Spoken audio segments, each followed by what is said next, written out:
Ready? Play. My name is Clara Towson, and I'm a friend of the show. Boom. I am Francisca George, and I'm a friend of the show. Perfect. Hi, my name is Susan Leemans, and I'm a friend of the show. Boom. Yeah. My name is Zainab Sammaz, and I'm a friend of the show. Boom. Hey guys, my name is Sasha Vickery, and I'm a friend of the show. Boom.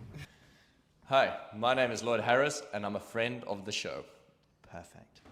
Hi, my name is Jasmine Paolini, and I'm a friend of the show. Wow, Jasmine, you got it in one time.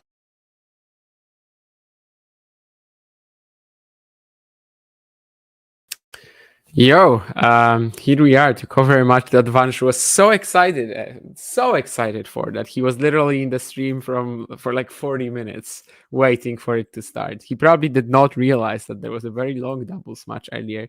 And if he saw the lineup earlier, he would have known that it was going to be long because there was Beatriz Halatmaya, Laura Ziegwood, Sara Errani, everybody who usually plays 4 hours. But of course, in doubles, they couldn't. Anyway, Vansh, Karolina, Muchova, Aryna, Sabalenka. I see your Yes, head I am already. so pumped, to use John Wood's words. I am very pumped for this. And I have been sitting here since 11:30. There's no shortage of tennis going on right now with Nishikori and Tsitsipas, and you got a lot of other men's matches. The doubles, I should have seen that on the schedule. I just kind of assumed that it would start at 11:30 without realizing that it was a not before 11:30, and there was actually a women's doubles. But hey, hopefully this is worth the wait. And I am on such a high right now because I just, really want this match to deliver. And I hope it doesn't disappoint. Let's just put it that way. I don't think it will. I feel like both players are in such great form that I do have high expectations for this. Yeah, our Golden State Warrior Vansh, it's already over past midnight for him. So, he stayed up. He's going to tune into this. For me, it's 9 a.m. So we're watching this at very different parts of the day. In Beijing, I mean, it's a completely different part of the day as well. And yes, I mean, why is this such an exciting matchup? You already said that they're both in great form. But, well, Muchova has been a player who, troubles Sabalenka more than most, right? Yeah, definitely. And I would say she troubles most of the tour, just when she's healthy and, when she's firing on all cylinders and just sort of with how attacking her game is. Anything short, she's going to come forward. She's going to attack. She's going to look to close the net. She obviously has really great variety. On the backhand, she's also been hitting her drive backhand really well this tournament, hitting really good down the line shots, just like she kind of was at the US Open, where she just stormed through the whole field and was storming through Jessica Pegula in the US Open semifinals. And, had a break point to go up 3-love double break in that second set, having won the first set 6-1. So this very easily could have been the US Open final. It was not, but, well, we'll get to see it here. Yeah, and we also have some sort of big WTA news that basically just arrived in the last 10 minutes, really. So Iga Świątek is splitting with her coach, Tomasz Wiktorowski, her coach of almost 3 years by now. And we'll be looking for someone else, apparently for someone foreign, probably. And, it's definitely huge. It's not completely unexpected. Although I think maybe the moment when it happened is a little unexpected. I was thinking probably they're just gonna, until the end of the season, they're just gonna stick because why not?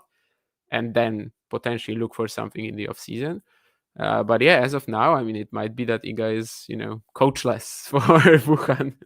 Although, of course, she will have her support group there and the sparring partner, the psychologist, needless to say. But yeah, still, it's definitely huge for the WTA tour in terms of this morning news. I can say because it's of course coming from Poland. Yeah, fresh from 10 minutes ago, of course. It'll be interesting to see who the replacement coach will be, and when that'll come. Will it come, before the season is over, or are they gonna sort of wait till the off season? But nonetheless, yeah, just one more interesting storyline, I guess. As she and Aryna are still battling for that number 1 spot, and this is also another reason why this match is pretty important, because obviously with Muchova having won the last 2 matches against Sabalenka, she is a threat. She is probably the Sabalenka's biggest threat to this title. And yeah, with the year number 1 on the line, this just makes the stakes even bigger. As Muchova has 2 break points now and has played a very good return game, the last 3 points. Yeah, a bit of a crazy cat and mouse rally here at 15:30, but yeah, I mean 15 all, I suppose. But yeah, Muchova should be better in points like this, and she's definitely got the skills to like take Aryna out of that baseline comfort zone and yeah, basically make her play exchanges like this, which she's not used to, and that's why she's so tough for all of these top players. She's just not, she makes sure that they're not going to be comfortable and that they're not going to be playing whatever they want and whatever they are pleased with.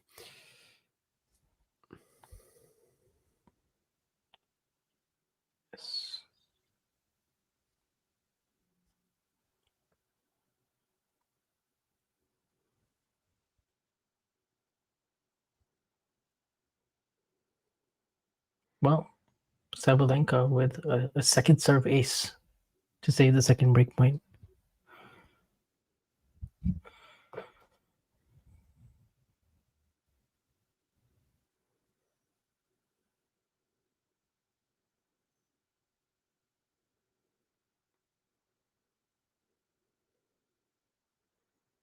Those times they went Karolina's way.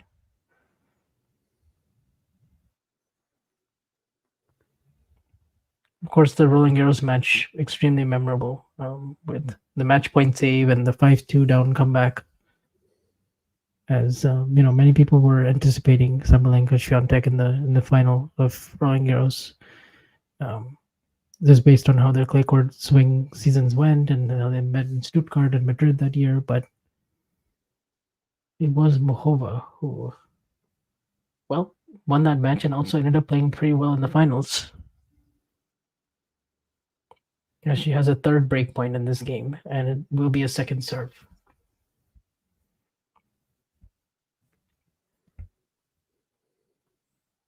Karolina looking to step in and take this return early.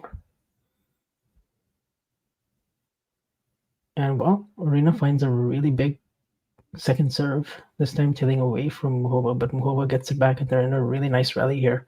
Muchova already using the slice to set up the forehand.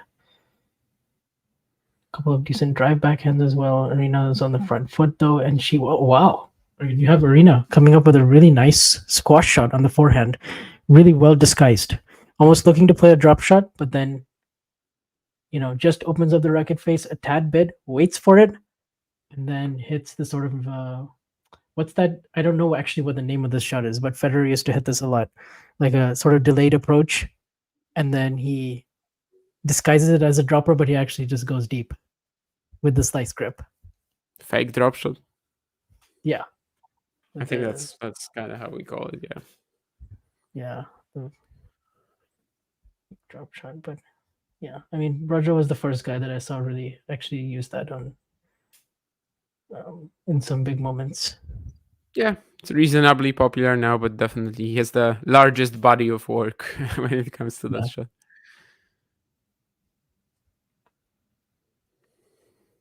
Well, and actually that was something I was going to bring up was Aryna's improved variety this year. Just using the drop shot a lot more and as a finishing shot, but also just because her weight of shot is so big, it's very effective when she has her opponents pinned behind the baseline with her power, and you got to respect the power. So a lot of times her opponents either don't see it coming, or Aryna is also pretty good with the follow-up after the drop shot. So something we saw her use quite a bit in the clay season as well, in Madrid and Rome. And I think it's a nice new layer to her game. Just gives her a bit more options when things aren't going well and plan A isn't working. Yeah, a little bit quieter now as I'm trying to compile a tweet on the on the news. But I will be there in a second, definitely. Obviously, yes, as you said earlier, no shortage of tennis at the moment. So just before this one, I was also watching the Nishikori Tsitsipas clash he kind of, well, I mean, he had a set point in the opener, but nonetheless, it was all very close. Still has a shot, obviously, but taking that first set must be pretty nice for Steph, who was getting, well, pressured to that backhand as you would expect, but managed to hold off, managed to serve very well throughout the entire set and keep himself in it and win the tiebreak somehow. Before the tiebreak, I saw the stat that Nishikori lost 3 points on his serve. Yeah, I think he won the first like 3 or 4 games on serve to love, maybe even 4. And then before the tiebreak, he was at like a 30 all or something like that. But yeah, for the first 4 games, he was actually flawless on serve. Yeah. Aryna Sabalenka with a sigh of relief as she holds after 8 minutes in that game. And if that first game is anything to go by, well, it's only 1 game in, but this match, I'm already liking what I'm seeing in terms Any of. reason why, Terry? Do you mean the Świątek thing, or? I mean, there's nothing stated like clearly, but I think we all kind of know that the last hardcourt slams, especially, how that went. And even though Wiktorowski did like some fantastic work with her in terms of like upping the repeatability of her game, I would say, the efficiency of it, then the adjustments just weren't there, right? Like the last year or so, really not much had changed. And I think that must be the reason, right? I mean, clearly for either his fault or maybe Iga's or maybe someone else. I mean, who the hell knows? But for some reason, the changes were not really there. They weren't visible on the court. And I guess if she wants to win any other slam than Roland Garros, she's just thinking she has to go look for something else, which is not a bad thing. I was just thinking, up until the ATP finals, they will probably keep going and then revisit the situation, basically. But well, apparently they decided to call it quits earlier, which makes me also wonder, the Beijing personal matters withdrawal, like what we'll probably know once she plays some event, right? I was just going to say that gives us a little bit more window as to why, maybe potentially she would have skipped that. Just probably making that decision was clearly not easy. Because like you were saying, I would have also expected that probably they would play the whole season out. And well, I mean, it was probably one of the most successful coaching player partnerships by virtue of everything that Iga achieved in the last 3 years. With the 4 majors, 3 of them being Roland Garros, but obviously all the weeks at number 1, all the WTA 1000s, coming back to number 1 after Aryna had the number 1 ranking for about 8 weeks last year. So, but obviously, with the hardcourt major results not being on par with the rest of her tour results, and also just what we've seen, against in some of those losses recently. I mean, think so many losses that are pretty much like, the same pattern time and time again against the same opponents, same issues. And the adjustments just weren't there. So I definitely don't hate the decision, even if I was not expecting it maybe until the end of the season. Or even honestly, like if she kept going, I also wouldn't have been obviously surprised. Like, I think someone asked me this question on the chat on the stream like a month ago or something like that. If she should change her coach, and I said that like to me, it's probably well within the capacity of her team to keep going and improve. But clearly, she thought otherwise. And of course, she has a much better outlook on the situation, needless to say. Yeah. Muchova did hold in about 2 minutes and looks quite sharp here. But Lewis is sad that Muchova didn't win the US Open, and in fact, we could have had a final between them, right, at the US Open, which would have been pretty fun. Probably more competitive as well than against Pegula. Yes, I think Aryna would have definitely preferred Jess over Muchova, and that's what she ended up getting. We still had a very good women's final. It was still quite competitive, but I think obviously with how different Muchova plays to most of the players on the tour, and their recent history in 2023, there's no doubt Aryna would have rather played Jess in that final.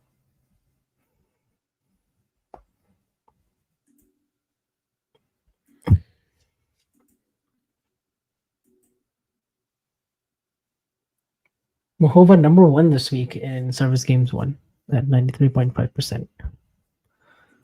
Well, I mean, her score lines this week have been, very Iga-like, let's say, with all the bagels and breadsticks. Yeah, I mean, I actually think this might be like one of her most dominant events on tour I've seen, right? I mean, Yeah. you don't really see these sort of score lines on an everyday basis, even if you're on, Iga Świątek might make you think that this happens every day, but not really.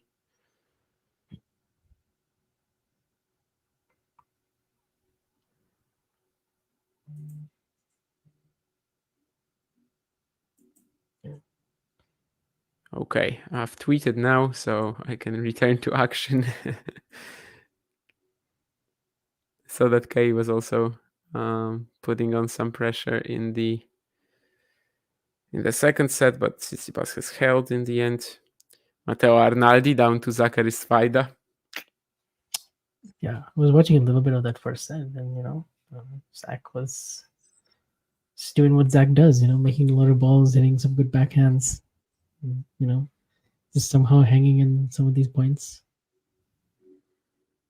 Arnaldi missing quite a lot, playing ultra offensive rather than sort of relying on his legs and his speed. Wow. That's what we were thinking might happen at the US Open, but then he crashed. Yeah. But then he basically crashed Svajda. But I yeah, mean, that's his top level, Mateo's top level is just so much higher than Zach's. There's no doubt about that. So. Oh yeah, and I forgot to put on the score, but I will do it in a second. Seeing a message from Mr. Silk in the chat reminded me of that. Although he obviously didn't say anything about that. That probably was not his intention. That's all because of the Iga news, obviously,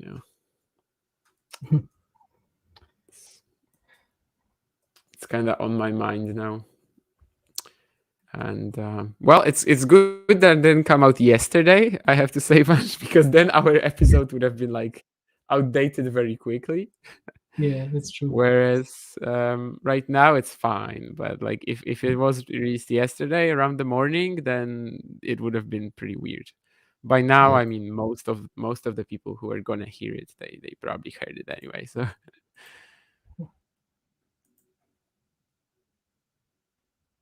But it's definitely a topic for the next one. I mean, obviously. Yeah. Right, what was I gonna do? Score, yes.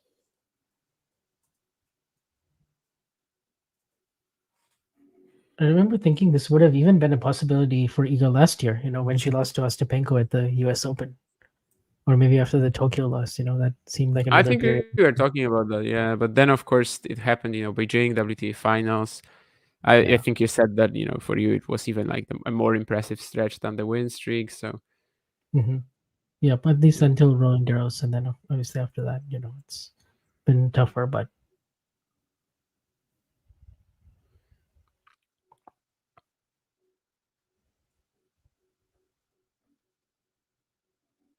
Okay, here it is. Don't worry, guys. Soon we're going to have the score.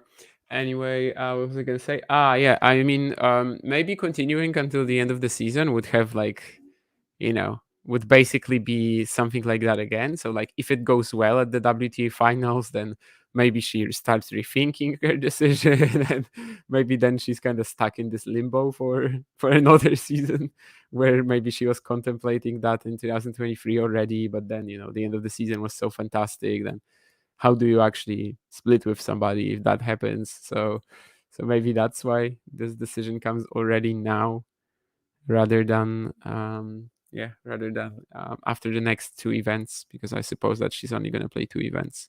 I mean, maybe the Beijing King Cup finals, but no, doesn't really make that much sense to count it, I guess.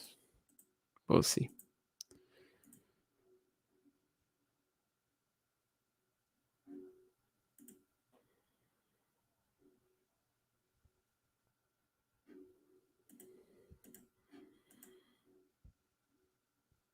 We do have the screen already, the score on the screen already. That was not my doing, by the way, so I was a bit late with that then. I was just about to put it on. Funny you should mention Warsaw. I don't think I've mentioned Warsaw so far, in fact. Although I can tell you a good fun fact about Riga and Vilnius. So just this morning, I was just thinking sort of how big Vilnius is, and I thought it was actually bigger than like 500,000, 600,000. But it led me to Wikipedia, and there was this list of like the most populous cities in the Baltic states. And well, I didn't know if it was going to be Riga or Vilnius. And it turned out that according to the 2024 data, Riga is bigger by 3 people. Like literally, that's the difference. So, well, obviously, this might not be exactly the most accurate in that sense, because, well, people don't always live where they are, residing officially, myself included. So yeah. I can tell you that San Diego is the 8th most populous city in the U.S. Wow. I'm thinking of if I know what's higher. I mean, New York, obviously. Yeah, New Los York is number Angeles, I 1. guess. Then Los Angeles is number 2, and then Yeah. Chicago is number 3. Miami would be bigger? No, Miami is No? actually not even in the top like 20. Atlanta? Atlanta is on the list, but it's lower than San Diego. What? Boston? No. What? Okay. Number how 4 about is actually a Dallas? city. Yeah, Dallas is up there. Let me see where Dallas is. Dallas is number 9 actually, so it's just below What? San Diego. So also below San Diego? I don't know anything about the states then. I mean, I don't think Philadelphia is that big, right? I don't think so. Philadelphia is number 6. Oh, it is. Okay. Like Yeah. Seattle? Seattle is actually Seattle is all the way 18. I would have expected Seattle to be a little Okay. higher. But So that's 4. Jesus. I mean, there's no way Denver is that big, right? no, Denver is 19. Or like Salt Lake City. Mm. I think San Diego is big. You're missing one pretty big city where an American player won an ATP title this year. Is San Diego bigger than San Francisco, by the way? Yes, for sure. Yeah, I thought so. Washington, I mean. No? No. Washington is number 22. I guess, yeah. You're referring to like DC, then yeah. Yeah. That's the one I was thinking about, yeah. What? I don't even know any other American events. I mean, they don't exist. Also, Obviously, there's one other city that's ahead of San Diego in this. Where they There's have one what? There's one other American city that's ahead of San Diego in this list, and they have a really good challenger there. Phoenix? Yes. Okay, I would have never guessed Phoenix if not for the challenger hints, to be honest. I would have no idea that it's that big. I mean, Phoenix there's is no way number Las 5. Vegas is. But surely you No. can guess number 4 with the hint that I gave you before. About the event, yeah, I'm thinking about it, but I'm losing it, to be honest. Like, because obviously I've said Miami already and it wasn't Miami. Yeah, but think of another like pretty big state, and then you'll probably get there. I mean, obviously it's not Winston-Salem either. No. I said Atlanta, so that's not. I think I'm just like totally forgetting about a tournament or Dallas, something. we already mentioned Chicago, John. Yeah, Chicago is we already number mentioned. 3. I mean, obviously it's Dallas is not number 9. Newport, Rhode Island. No. It's obviously not like Cleveland either, or like Mhm. it's not that. There's no other American events. What are you even talking about? There is. I mean, It at the was start won of by the an year, American. It was won by an American player. at the start of the year, they play Dallas and Delray Beach, and that's Yeah. it in the States. Then you have Indian Wells and Miami. And And then then Houston. Oh my god. yes, Houston is number 4. Yeah, okay, because it's clay, I completely forgot about it. I was thinking of Austin, but if Dallas isn't there, then I guess Austin isn't either, right? Yeah, Austin is number 11. Oh, yeah. So just one left, like number 6 or something like that. Yeah, number 6 you already got because you said Philadelphia, I think. Already. Number 5. Is it the one that's missing? Number then? 5 is Phoenix. Oh no, so it's every finger now. Oh no, 7. Yeah, 7 is a little harder. I don't think you'll get El Paso. no, but But that's pretty high, right? Like that's surprisingly high, I think. yeah. There's like Portland as well. Santa Fe. It's not a Florida state, right? It's not Florida. It's a Florida city. No. Yeah. Okay, I wasn't thinking. Albuquerque.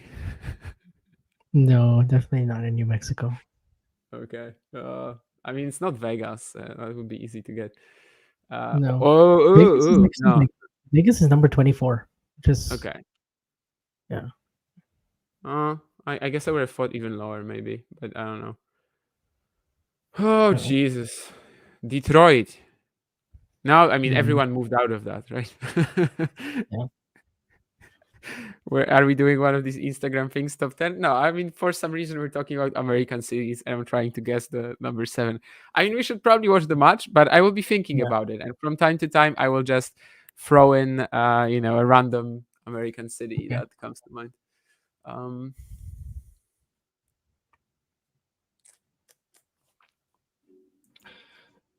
By the way, since we are also following Nishikori, looks like Nishikori is getting treated for something on his foot. I mean, we kind of knew it was coming, It's a set and a half already. It would be pretty weird if that didn't happen at some point. Muchova did hold, but this was a much tougher game in the 4th game. A deuce. No break point though. And well, now there's another second serve from Aryna, and Muchova is being super aggressive with it. Anything even remotely central, even a kick serve up high, shoulder height. Muchova is just going to come in, go forehand down the line, and make Aryna pass her. And well, she gets rewarded, so it's 15-30.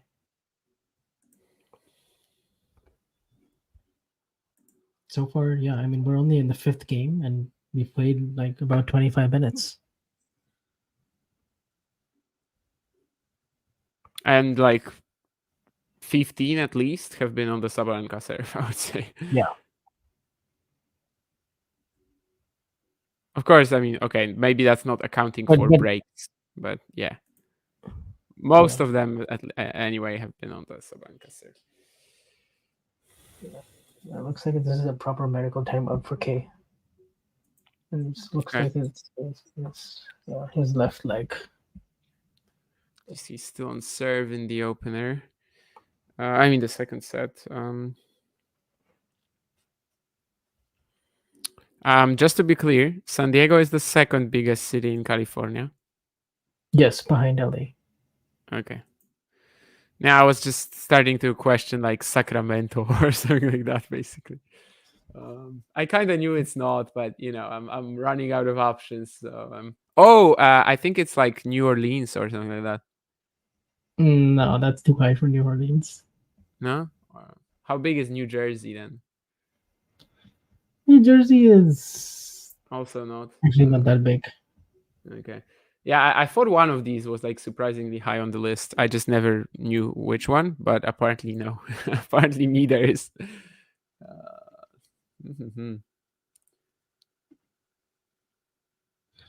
Yeah, okay. So just to recap, we've got New York at number 1, we've got LA at number 2, we've got Chicago at number 3, Houston 4, Phoenix 5, Philadelphia 6, and we know San Diego's 8th. So Damien is trying to guess number 7. Yeah, it's tough. It's not much is coming to mind anymore, to be honest. But I mean, I have some stupid cities coming to mind, like Roswell. I don't think I've heard of that one. I mean, you heard about it because of the UFOs, right? Oh yeah, that's true. That's the one, yeah. So like cities are coming to mind that are definitely not big. It's just that they exist, and that's basically how they find their way into my head now. But yeah, I'll keep thinking about it. In the meantime, my stream decided to close on me, but hopefully I will be able to fix on that in a second. But Yeah. Okay, getting the timeout, but it seems like they'll be able to play soon. Arnaldi up a break in the second set. So maybe he's still going to recover. And also the star of the Beijing tournament, Buyun Chaokete, lost to Alex Mikkelsen in the opening round here. Yeah. Good one for the Americans among us. Aryna goes for a drop shot again. This is the second time she's done it. Of course, the first time was a bit of a fake drop shot. But this time that's a good hold from 15-30 down. She also had to survive Muchova coming in on another second serve return. At 30-all, this time it went to Aryna's forehand. She had a little bit more time, but she was really being made to think and work on her service game so far. And it's also affecting her first serve percentage, which right now is at 56%, which isn't like horrendous, but I mean, Muchova is at 79, so.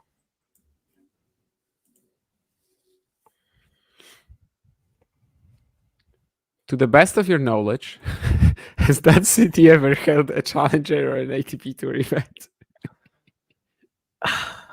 Currently, there's no ATP event held in that city. Challenger, I also don't think there is one, but maybe there was one in the past. Okay. Let me look it up. I asked to the best of your knowledge. Like, if you don't know if a challenger is held there, I probably don't know. It was ever held there, then I probably don't know either. That's my assumption. Although, I don't know. Maybe it's not true. Actually, no, actually, I don't think so. I don't think a challenger was held. Okay, I was. If you said yes, like to an ATP Tour event, I was about to go like Indianapolis or something like that. There was a women's challenger event held in the city back in 2016. Okay, doubt is gonna help, but that's interesting. There's definitely an ITF here in October. Last year they had an ITF. I mean, it's not Rancho Santa Fe. That's what's coming to mind when I think of ITFs. No, it is not the birthplace of Taylor Fritz. I can tell you that. Yeah, that's true. I think last year, obviously, like Kalinskaya had a couple of runs, or like Navarro. I'm trying to remember where they were, but no, it's not really maybe coming I along. think maybe you're overthinking it because it is still in a pretty big state. So hopefully that doesn't give it away. But no, not really. At least not yet.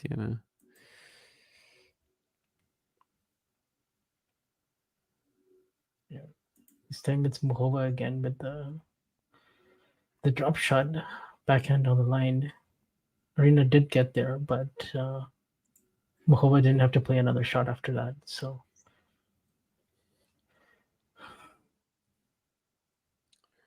And obviously, if it was Charleston, you would have known that there's an event.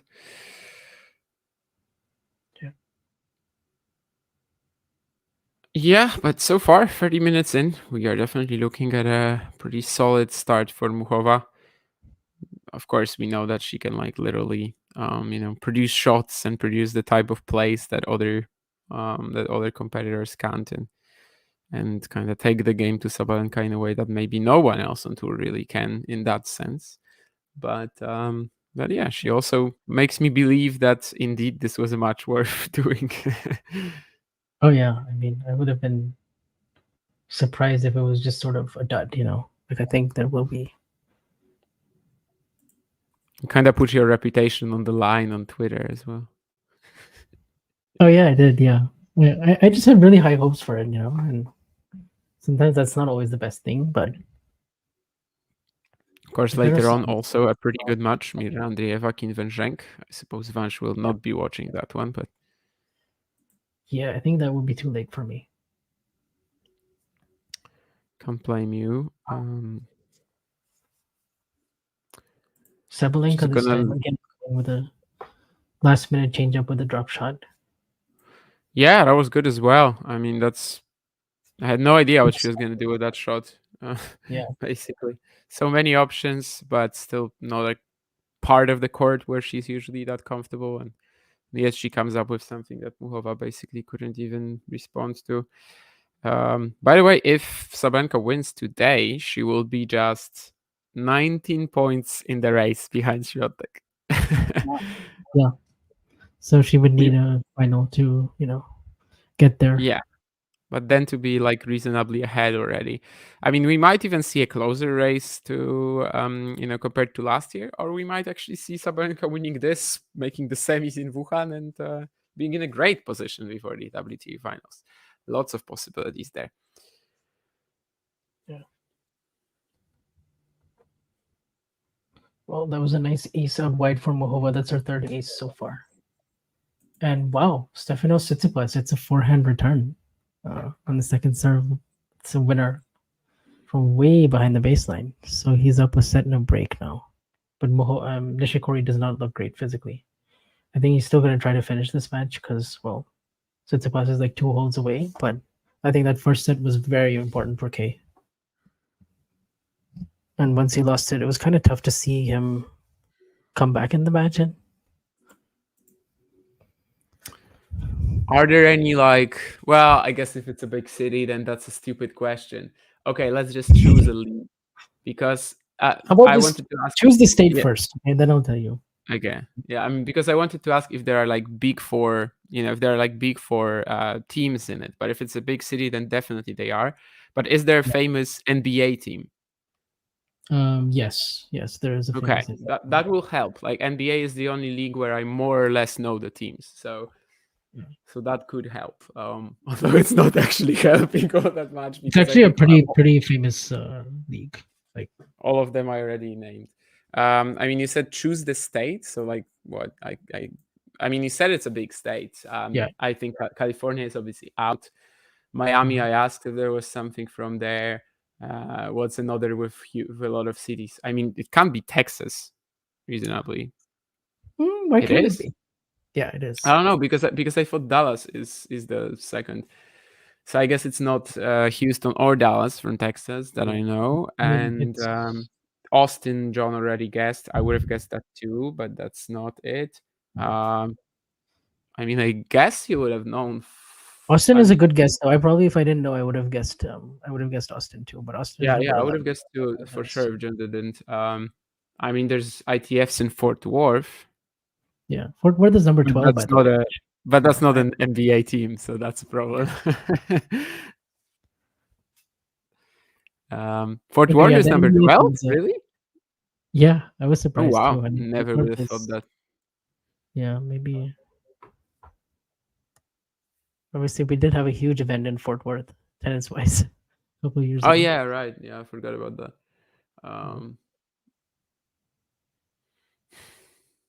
Okay, but at least I know something now. Texas NBA team. Yeah. If I told you who the point guard was for this team, would that help? I mean, this year, no. Or if it's a famous one from the past, maybe. If it's from this year, no idea. The head coach is also pretty famous. You probably would have heard his name. I don't think so much. Okay, maybe not. No, I mean, I know nothing about basketball, next to nothing, absolutely. But at least I kind of know the names of the teams more or less. I might not know when they are when they reside. So that's another topic, really. And yes, we have spoken about this. It actually came up like 10 minutes before the match, maybe. So we have spoken about it a little bit. Yeah. And well, something had to be done, I suppose. Maybe a little interesting that it's not that, just after the WT finals or during the off season, kind of gives her less time to find somebody. But well, there was no reaction to what was happening to her game in some of these matches against rush opponents that were rushing her recently, especially at the hardcourt slams, especially on grass as well. So I guess looking for someone is not a bad idea. Probably going to be someone foreign. And I personally, at least, am hoping that it's not Brad Gilbert. Yeah, I suggested that idea to Davian before we went on because I was just like, well, Brad Gilbert is open, you know. I mean, he is looking for a job. Yeah, Patrick Muratoglu is out. Vinfi said, actually, is he coaching somebody? Not yet. I guess that's an option. That's probably one of the more likely ones, right? Yeah, might be actually. That might be someone I would consider. Yeah.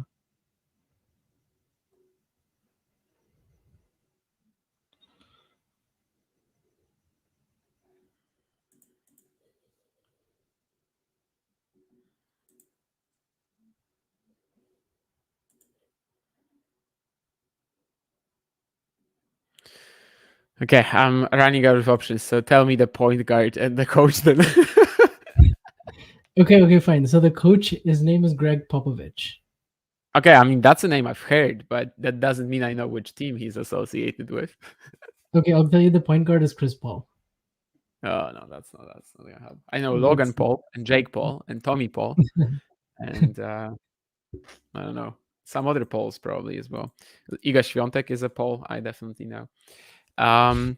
Yeah, and of course we're still on serve here. Muchova had that nice point at 15:30 the previous game when she was attacking the net, but Aryna found the pass. That kind of sealed the deal for her in that one. So of course the pressure now on Muchova. Aryna with a nice win to start this return game. And that was her 10th winner of the match. So, and Muchova has 9. So, I mean, they're just very even right now. It's really quite a tight first set here. Of course. Yeah, and I guess it's not even like, you know, the comparison wouldn't be Sabalenka is hitting all her winners from the baseline and Muchova is like, you know, approach shots and stuff. It's kind of even in that. Yeah. Aryna found some great ones near the net too. Mm-hmm. Of course, forced there by Muchova, but yeah. Yeah.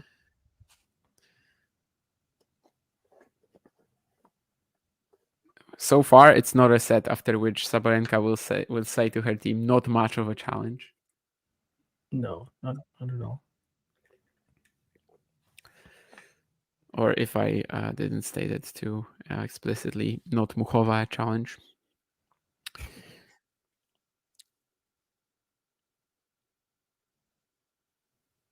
Yeah. Well, Sabalenka really stepping in on that return and then, you know, hitting a really good backhand inside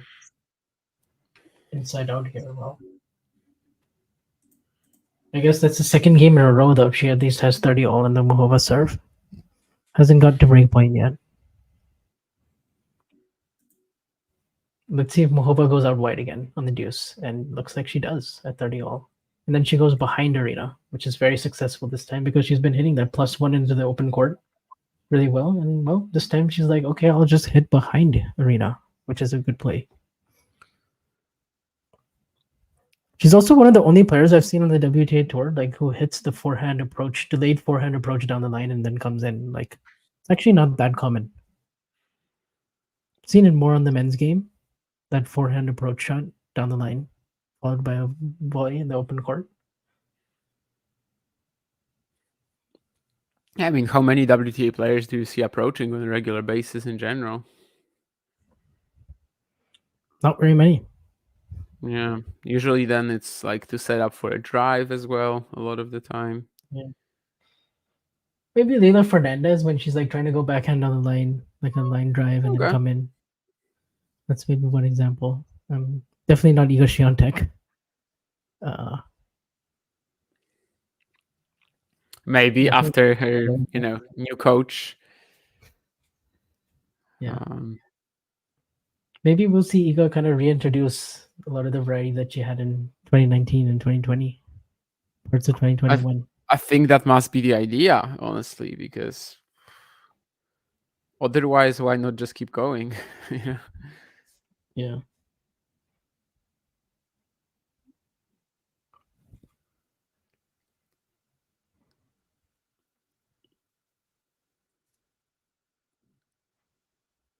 Again with the old faithful out wide on the deuce for Muchova. This time just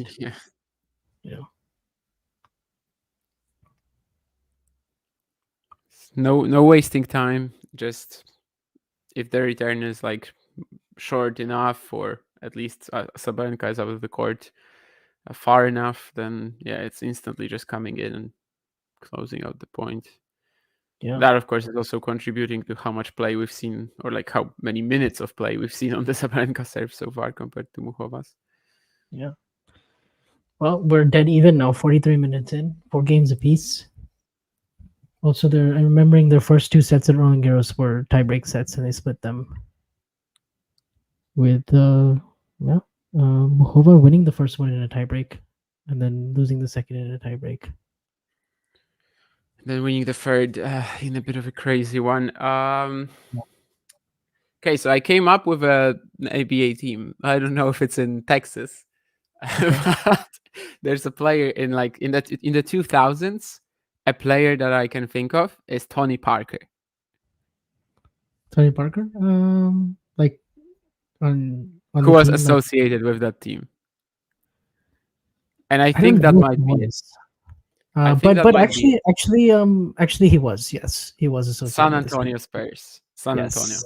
There you go. Never, not in a million years, guessed that was the 7th biggest city in the US. I mean, to me, it would have been like 50th or something like that. No idea that was big. I mean, yeah, I would have named like 4 or 5 cities in Texas earlier than that. So I mean, some of these are like definitely surprising me. Like, I would say this is mostly up to date. I mean, let's see what year this is. I guess this is the end of 2023. I mean, yeah, that's still up to date. But I think there are different ways of counting it, like between metro area and suburbs, but still, like I never would have guessed San Antonio is that high if not for the NBA, and yeah, just thinking literally about teams that could be in big cities that I haven't named already, because most of them, I've named Boston, I've named Detroit, I've named. I really thought San Francisco would be higher than 17. And so did I also thought Seattle would be as well. I mean, I think I learned like a while back that San Francisco is much smaller than I thought, but Seattle I thought was going to be top 10 for sure. Yeah.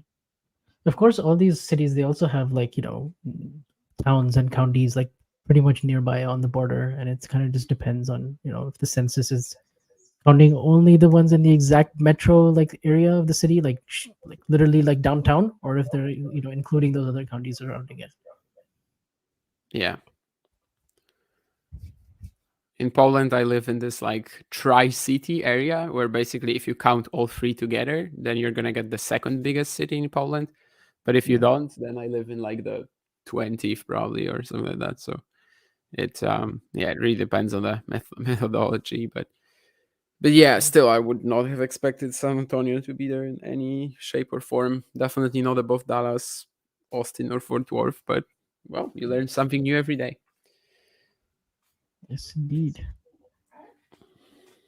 And thanks to us, you guys have also learned that. I don't know if you wanted to, but, well, if someone was bothered by it, then we have finally managed to close in on the top 8, and now we can definitely say that Vansh is living in the 8th biggest city in the US. Yeah. The home of the Comic-Con as well, by the way. It's another fun fact. Okay. Yeah. July. I knew it was in California, but I didn't know it was San Diego. Yeah.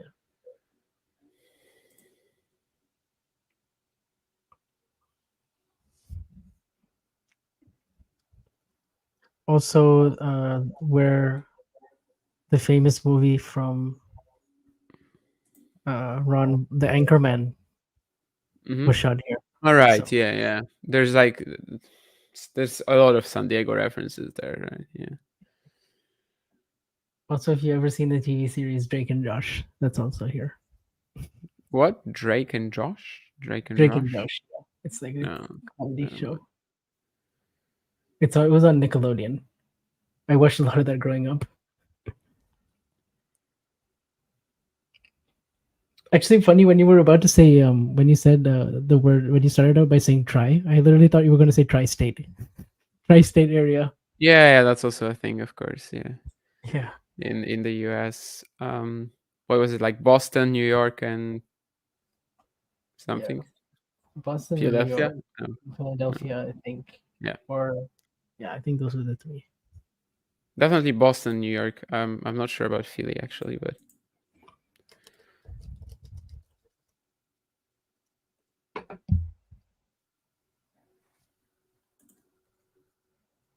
Yeah, it's more of like everything in the New York metro area. So I guess it's like New Jersey as well, and like parts of New New York, Jersey. New Jersey, and Connecticut. Good. Yeah. Okay, that's weird. Okay, I thought it was Boston for sure. Never mind then.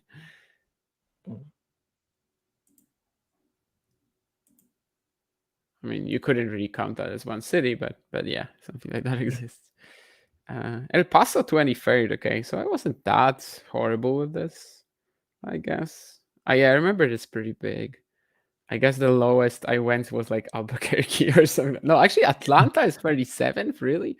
Maybe because it's the biggest airport in the world. You kind of always think that it's bigger. Miami 42 as well. Jesus. Some of these cities, like, yeah, I don't know, they're famous, but they're really not that huge. I was thinking Anaheim even, but yeah, that's how far I was already with my, looking for anything possible. I actually don't know of any. Like, I wouldn't know San Antonio, Atlanta Florida. number 30. Atlanta number 37. I would have never thought it's that low. Yeah, I mean Atlanta, maybe because of the airport, maybe it just you instantly think that it's like if the airport is so huge, the city should be as well. But I don't know. Apart from Gilbert, whatever other names spring to mind as a potential new coach for Riga? I mean, we mentioned Wim Fissette is probably out of the job. I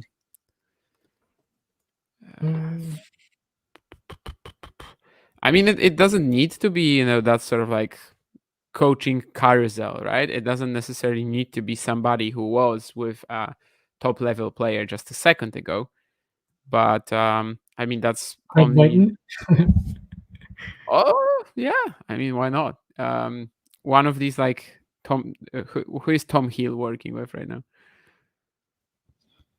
Tom Hill is Tom Hill is with Peyton Stearns, actually. Okay. So no. So no.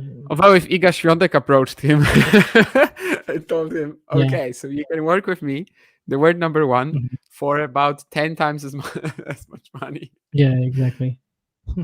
Then I can imagine him dumping Peyton. Although if Peyton was like Kinven, then she would be very angry about that.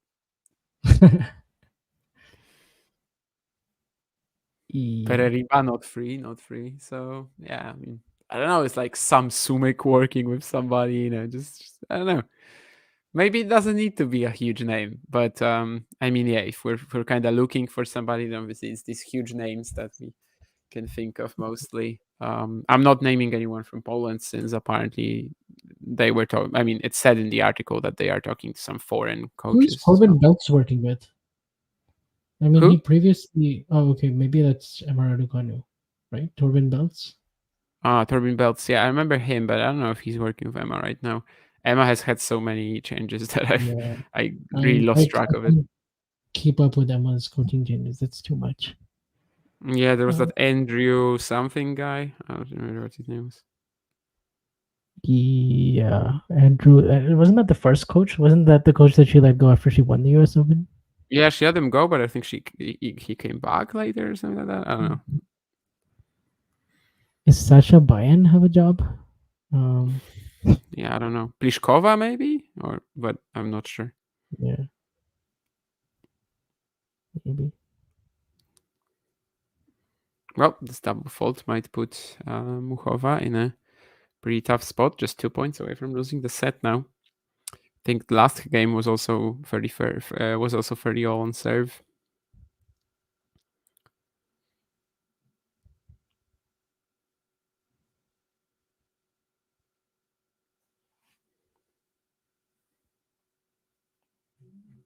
Oh, what a beautiful volley at 30 all from Muchova. That was not easy. Yeah, the half volley before the finish. Yeah, that's pretty special for sure. And she gets out of it yet. I mean, not yet, but at 30 all, of course, that's a really crucial shot to find. Sabalenka maybe could have done more of the pass, but also didn't really have an angle to work with at all. Yeah. She gets so close to the net as well and like really cuts it off.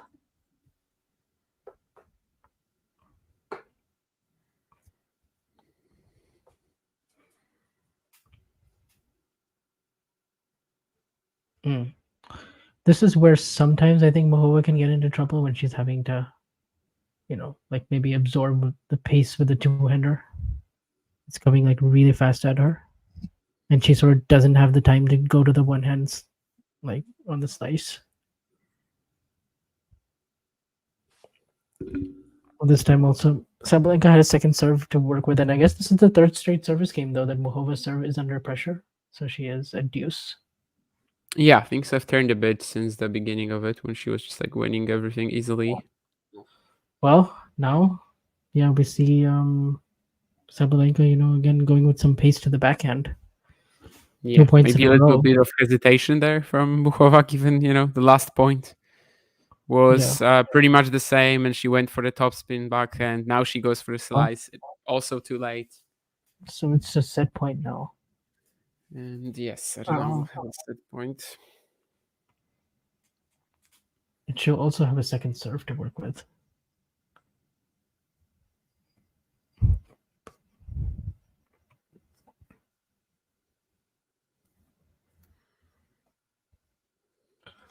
Oh, well, she tried to go all out on that second serve return. It was also a pretty deep second serve, but Sabalenka maybe perhaps overplaying on that return. And, well, the sole break point that Muchova has had to face this set has now been erased. So we're at deuce. Of course, there's still some work to do here in this game.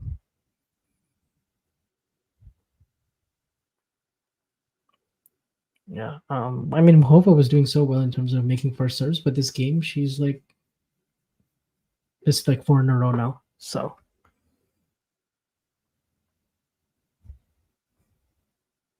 and she goes kind of big on that second serve, actually, almost too close to the line, which, sometimes you have to do against Aryna because she's so good at taking the second serve return early. Well, it's a double fault.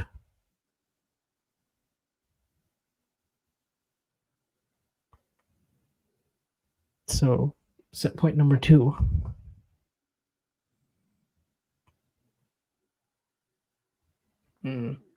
Misses the first serve.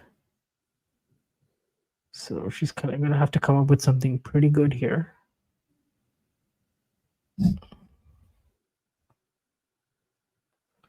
Second serve.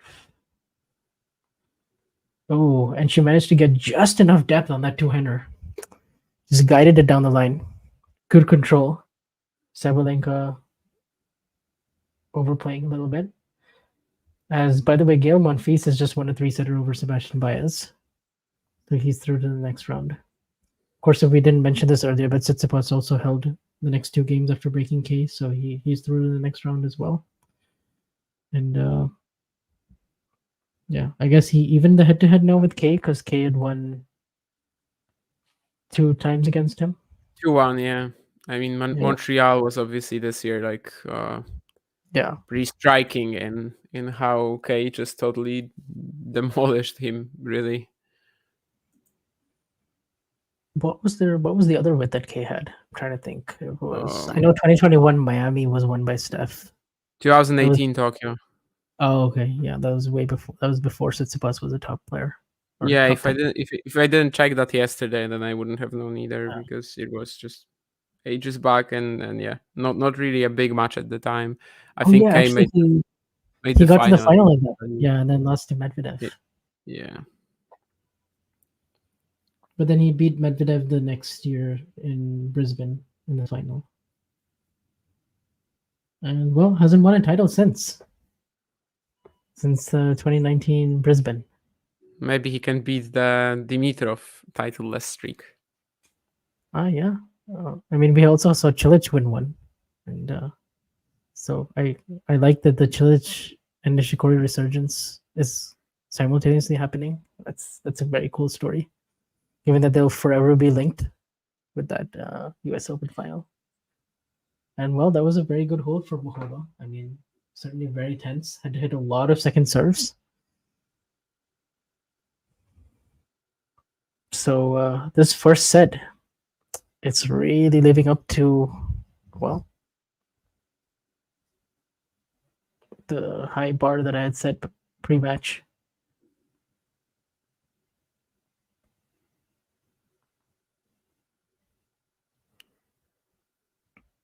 Definitely. 2 set points, slight regrets for Aryna. Yeah, sure, she tried to slam that for in return, but it was basically in the fence, even though there's no fence here. In the back wall. And of course, on the second point as well, didn't handle a pretty quick forehand from Muchova. Yeah, but this is the first service game here where she's largely unbothered. A 40-love lead. So that will help ease some of the pain if she gets out of that. Well, Muchova just absolutely fires the forehand return winner on the second serve. The kind of shot you can just go for it 40-love and just let it rip. Of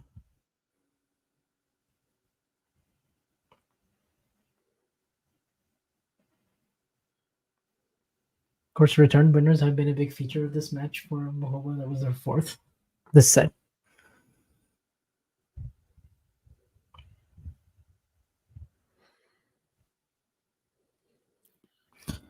John says that Ten Hag could be on the market soon. Who is Ten Hag? Erik Ten Hag is the coach of Manchester United. And Oh. United aren't playing that well. So yeah. I would not have known that. No, that's not on my radar. Yeah. I mean, honestly, maybe Iga won't have a replacement until the offseason, and Daria will just. It's do a lot of, possible, yeah. I mean, it certainly seems unlikely that she will have somebody in Wuhan. Yeah.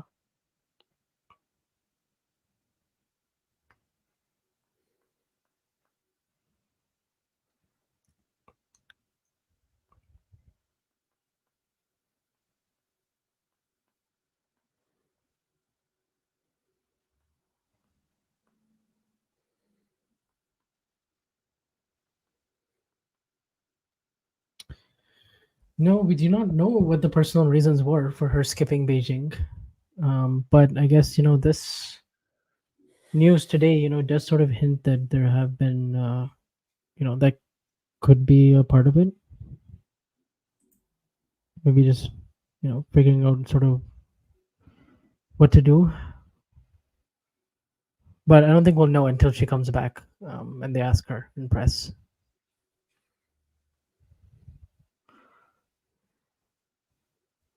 Oh, Sean asks a good question. Who would surprise you if they dropped their coach?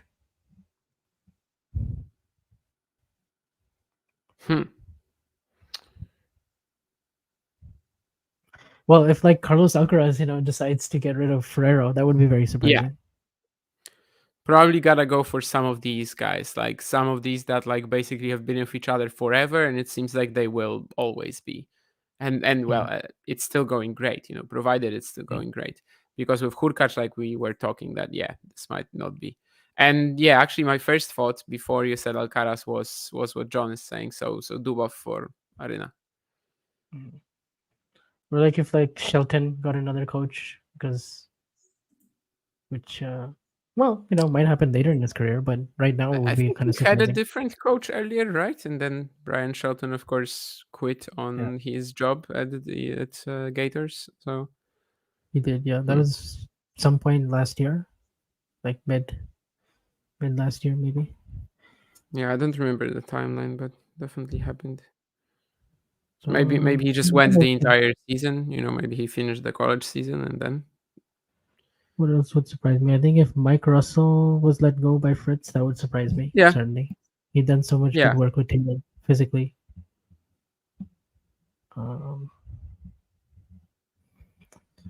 Yeah, on the men's side, I guess those are the Apostolos Tsitsipas.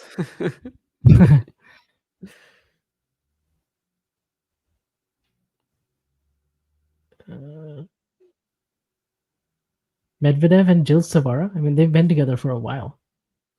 Yeah, but would you be surprised? I mean, I think I wouldn't really. Like it would be a similar thing as, I don't know, Hurkacz Boynton, right? Where you can see that, they've been without each other for such a long time, and it just feels like, they whatever Daniil can get out of Servara, he basically did already.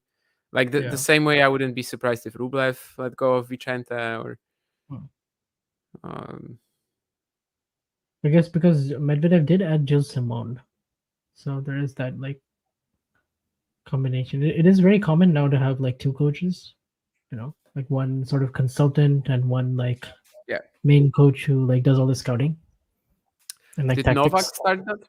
Did Novak start that like ages back? Well, yeah, because he always had. I mean, Novak had that, but also like, I mean, I feel like Federer and Nadal also had that to an extent, right? I mean, Federer had Severin Luthi, and then he was able to just bring other coaches on board later. I guess so. Yeah. Paul Nicon, and then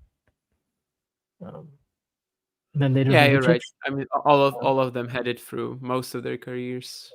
I mean, Rafa also had like Francisco Roig for a really long time. Yeah, right? yeah, exactly. That's what I'm thinking of. All of them had it for most of their careers, actually. Some people working with them other than the main coach. I mean, in fact, in Federer's case, it was tough to say who's the main coach. I mean, Luthi was always the guy in the background, I would say. Yeah, Luthi was there with him like since 2007. So basically till the end. But he was never really like the main guy, right? Whoever was around with Roger, he was the main guy. Luthi was, the Davis Cup captain and definitely an important part of the team, but like not always the star was the other coach, the one that was talking. It was always like Paul Nicon and then Stefan Edberg and then Ljubicic later, but like Gueras and so many other guys. Yeah, Jose Gueras, Tony Roach, so many. Yeah. Yeah, I guess Roach would have been before Luthi probably, but yeah. Anacone maybe as well, but I'm not sure. Or like around the same time. Anyway, we've got the tiebreak finally. Yes, we do. And we have Muchova conjuring up a mini break with a pretty crafty forehand drop shot. Well, it's the Matej Dodik style drop shot. I'm sure she's watching a lot of Matej Dodik, but that's kind of how he plays a lot of his forehand droppers. And it's not quite common. Definitely, like when I see a dropper like this, I'm thinking of it right now. You pretty much do like a full crouch and then you drop shot.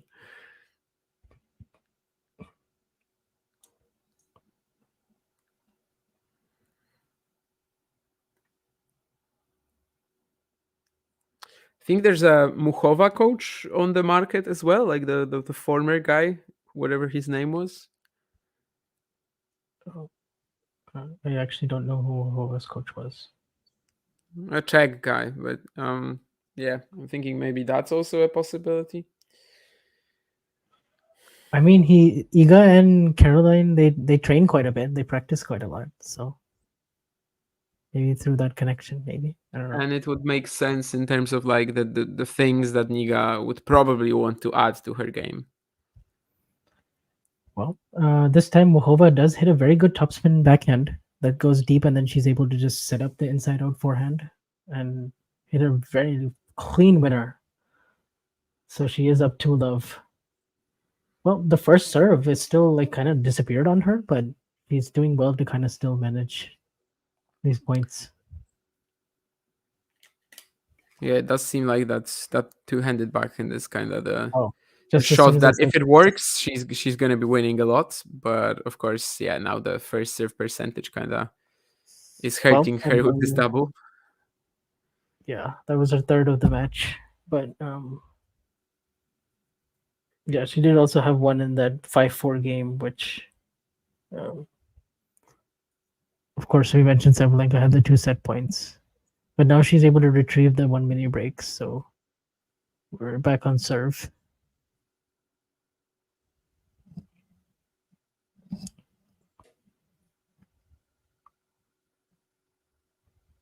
Oh, very interesting point. At first, I thought Sabalenka didn't do enough with her first serve, but she still managed to hit a pretty nice backhand in the open court, and then a forehand drop shot of her own down the line.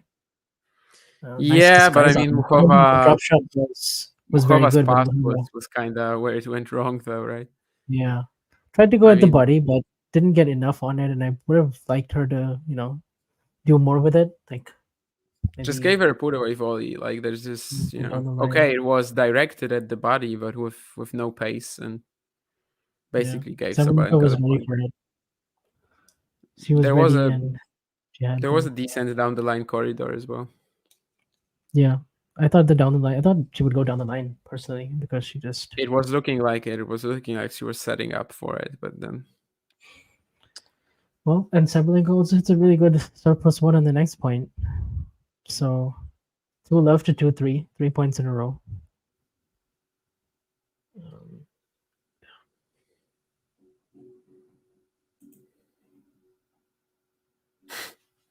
The first serve. more football references in the chat in terms of the coaches. Jurgen Klopp will be quitting Liverpool. So, but yeah, probably not. Although I don't think he was like any sensational footballer before he became a coach. So Ooh. maybe he can And, also turn into tennis. This was another interesting point here. Sabalenka was sort of crouching down earlier in the point to try to hit a slice, and then Muchova with this really nice forehand angle opened up the court. Well, Sabalenka actually, was not that far away from it. She had to hit the squat shot, but was just way too good. So it's 3-all. And how long have they been playing this set? Like 1 hour and 9 minutes, something like that. 1 hour and something for sure. Yeah. It's so. I mean, whoever loses the set, it's gonna be tough to, I guess, not have a little bit of a lull at the start of the second. But I thought that at the Roland Garros match, and I certainly thought that with Alcaraz and Sinner. So top players prove us wrong I all mean, the to time. be honest, Alcaraz was almost out of this match at like 4-all in the, 4-3 and 3-4 in the second set. So yeah. It was actually a factor. It didn't end up being the deciding factor, but it was actually a factor, yes. Roland Garros clash, maybe not as much. But yeah, pretty funny that they're playing a lot of tiebreaks because we just had this graphic on the screen, 4-1 this year, Sabalenka in tiebreaks, 3-1 Muchova. And yet, I mean, last match, 2 tiebreaks. Or actually, penultimate match between them, I guess. Or was Roland Garros the last one? No, they played in like something. They played later, in Cincinnati. And actually, Cincinnati, Sabalenka yeah. won that first set tiebreak. And then after that, Muchova won the last 2 sets 6-3, 6-2. And So here, these two are playing a lot of tiebreaks basically between each other compared to most of the tour and compared to how many tiebreaks they also play. Like Sabalenka only playing 5 tiebreaks this year. That's pretty sick. And I think the one she lost is actually one that we can definitely come up with. I mean, it's Iga Świątek, the Madrid final. Yes, Madrid final. And well, she's down another mini break here because Muchova hit some pretty deep shots in that previous point. And now the set is on Muchova's racket, 5-4. 2 serves. See if she can close it out here. What was their first meeting? Was that in 2019? Yeah, it must have been 2019. I feel like that one was tight too, like 7-6, 7-5. Was it in the Asian swing? Just gonna look it up. Where was that match? It was in Zhuhai. Oh, it was in the WTA Elite. 7-5, 7-6 for Sabalenka. Oh my goodness. I say oh my goodness because I thought that backhand was going to go out, but Muchova hit a volley anyway. And well, she makes it.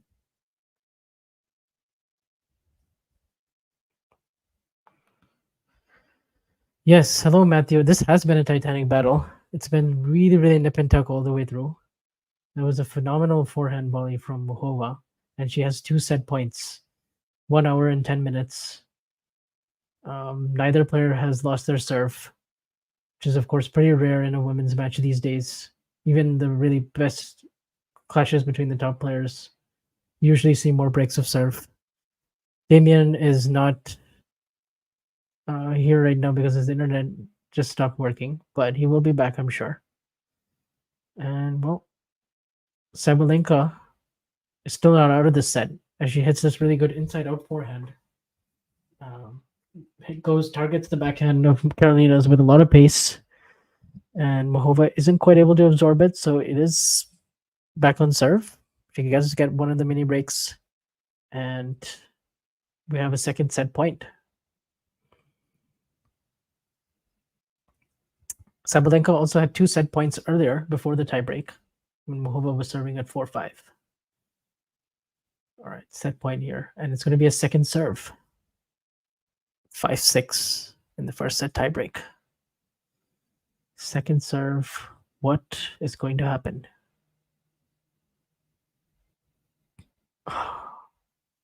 Second serve, Muchova goes big with a backhand down the line. Then she goes for this unbelievable forehand drop volley. And then Sabalenka barely gets there. It tips over the net. And oh my goodness, what a phenomenal cat and mouse point. And what hand skills by Karolina Muchova, as we've come to see from her. Just Tell me about that. Tell me about that drop volley, Vanch. Yeah, it was just sensational. I mean, how did she pull that off? I mean, we've seen her pull off other drop volleys so in this set, especially earlier on, but my goodness, I mean, she gets so close to it, and you think, okay, this is probably going to land in the net, but it's so short. It was so close to the net. It had some backspin on it as well. Sabalenka barely got a racket on it, and it actually tipped over the net. It was one of those. I wonder if she does that set point down rather than set point up, if you know what I mean. I just wonder with the mentality that players have in general. I think when you're up, you're a little bit more confident, if you like. I don't know. Yeah, for sure. Although in this case, I mean, not the best time for my connection to die, but I will watch back the last 2 points. Yeah, you definitely should. I hear that it was good. Like someone texted in the group chat that Muchova had a fantastic finish. That set point should be replayed. Actually, they're just going to show it again. No, actually, they're not. That's just more of a slow motion of various shots during the set, not the actual point. But well, yeah, you got to say, I mean, both players certainly had a few chances. Sabalenka had the 2 set points at 4-5. Of course, she'll probably regret that 1 second serve return that she just tried to go way too big on. And then in the tiebreak, and also there was an error at like 3-4 or something like that, right? That just a wild forehand. Yeah, she overcooked. So yeah, definitely a couple of errors still. Okay, so it actually wasn't 2 points; it was 3 points. I mean, at first I see that that smash that Muchova probably could have closed out, but well, she still catches the volley on the stretch. And then she actually lost the next point. Okay. She did, yes, because I think Sabalenka targeted the Muchova backhand with pace. Yeah, once again, basically. But then really there's that set point for Aryna. I mean, for Karolina again.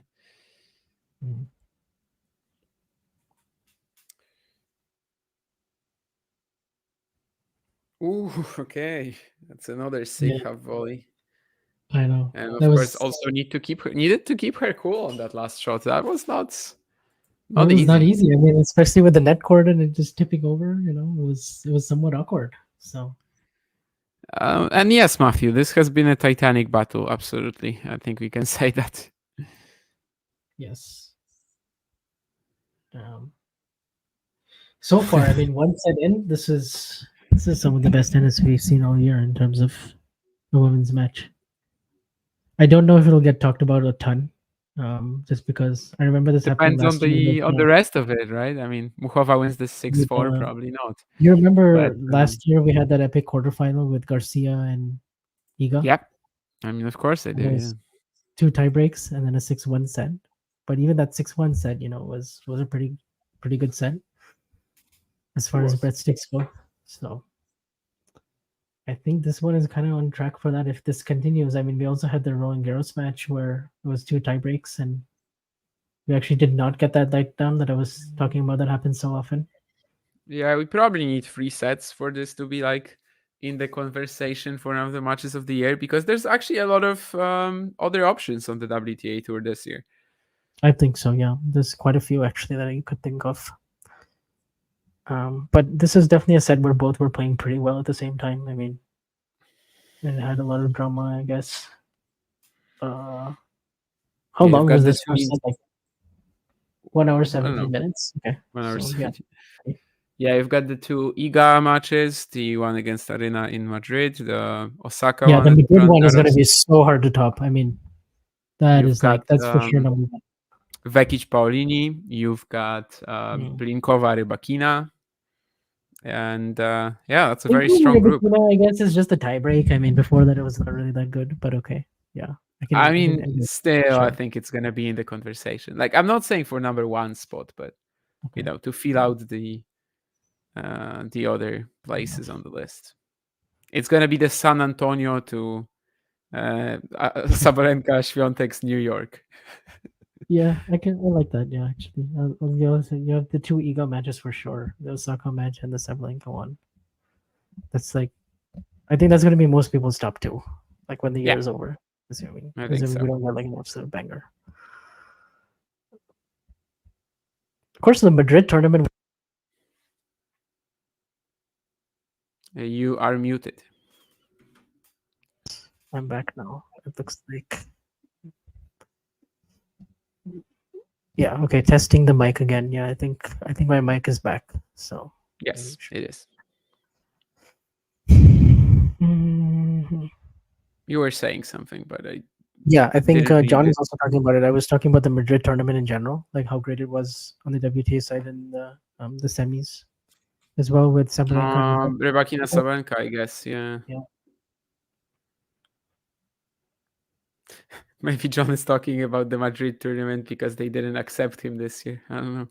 Yeah. Could be 2 ways. Yeah. Sabalenka Collins for sure. Yeah, I remember that. The 3 dots always make it a bit ambiguous what exactly is behind the message. Yeah. By the way, Arthur Fils playing right now against Roberto Carballes Baena. He's sort of another player that goes in the category of no matter who he plays, I'll always tune in. There's a few players for me like that on both tours. Like Muchova is definitely one of them on the women's side. Obviously Iga, obviously Carlos. Feast I think is kind of starting to get in that category for me. Where his matches recently have just been so entertaining. Yeah, but if he's playing Carballes Baena on hard courts, I'm probably not watching. Probably not, but I'm curious to see how he is like physically because that was quite a run. You know, so if he can Fitz Shelton again in the third round, you know, awaiting. That's mostly why, like, to see that match again. They're apparently good friends as well.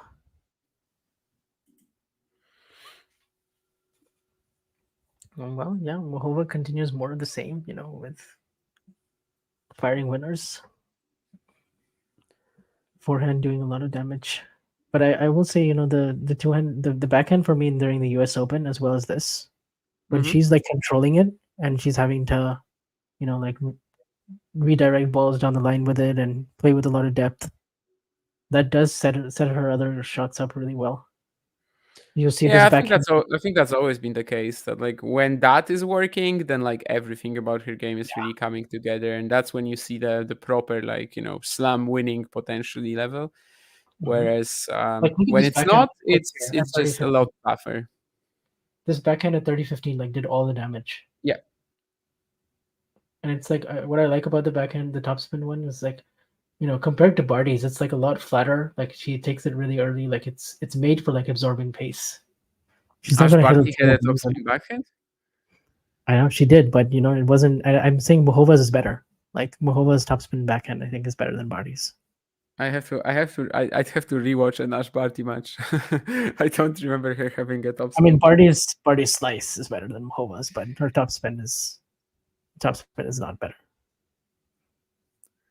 But I love that, you know, sort of like Ash Barty retires, and then we have sort of Ash Barty, you know, 0.85, 0.9 in Muchova, and it's like, gotta stay healthy. I guess.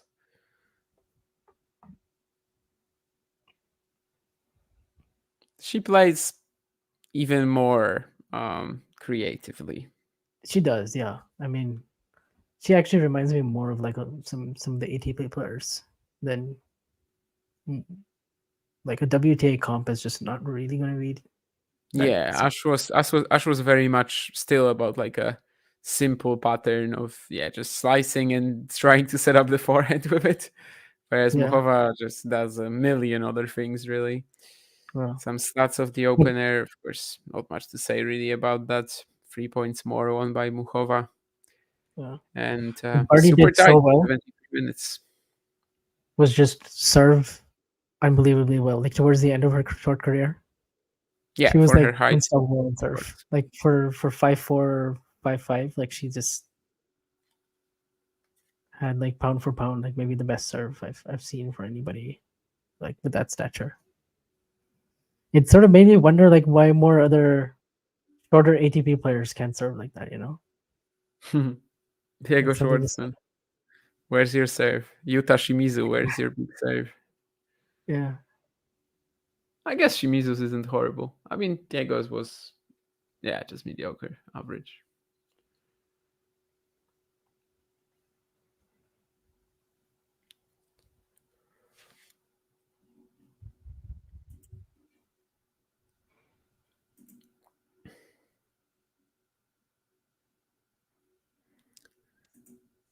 Full on struggling with Zaccharis Faida is Matteo Arnaldi, but well, at least he's not out of it yet. 4 games all in the third.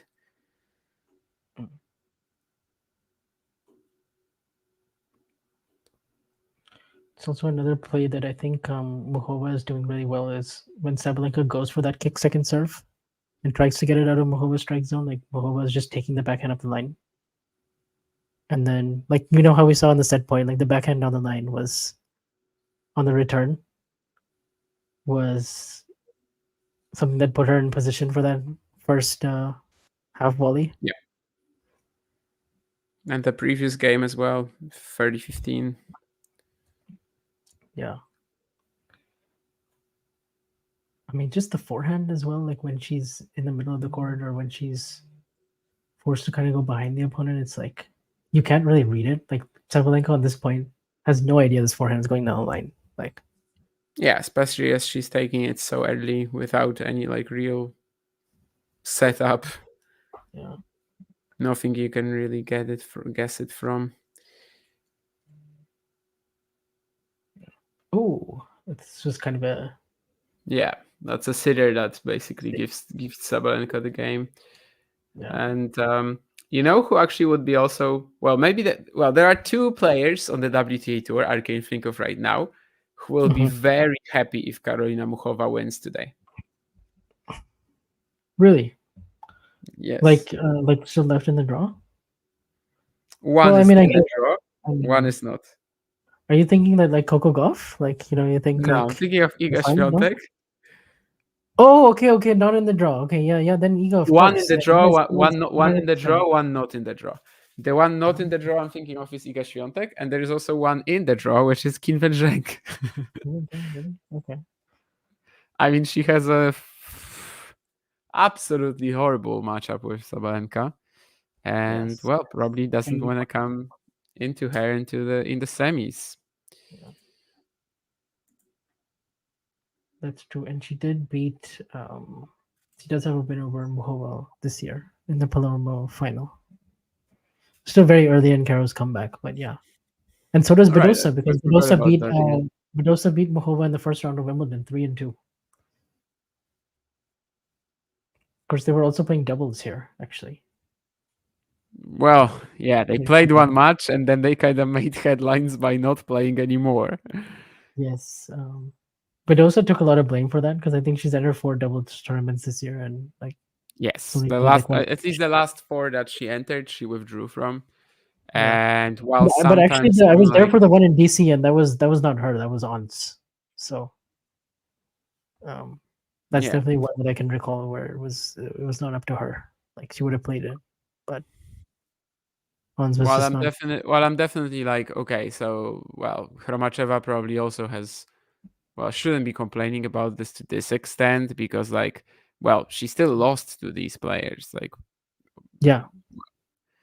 but at the same time, I think some of them, especially when they do it excessively, I mean, it's probably more of an issue with how, the regulations of the sport work, as in they can get into these draws based on their singles rankings, And obviously, they still only really care about singles. Doubles is just like an afterthought for them. So at the same time, the tours want to, well, at least are doing a half-assed attempt at promoting doubles, and they think that singles players actually raise, the numbers, which, well, I mean, they do to a very small extent.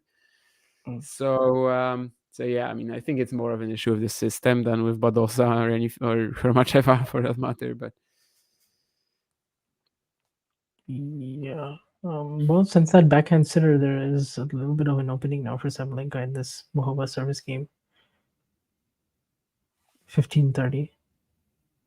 Oh, just like another one of those like creative points with the squash yeah, shot. this could have gone sideways very easily, but Yeah. that's the point. I'm getting a lot of notifications from Boris Becker because John, I mean, the Talking Tennis account on Twitter, which I still have logged, I'm still logged in on my phone into it, and John has Boris Becker on like the notifications. He's a massive Boris Becker fan. Yeah. I can't blame John. If I was watching tennis in the 80s, he'd probably be one of my favorites. Just the way he played.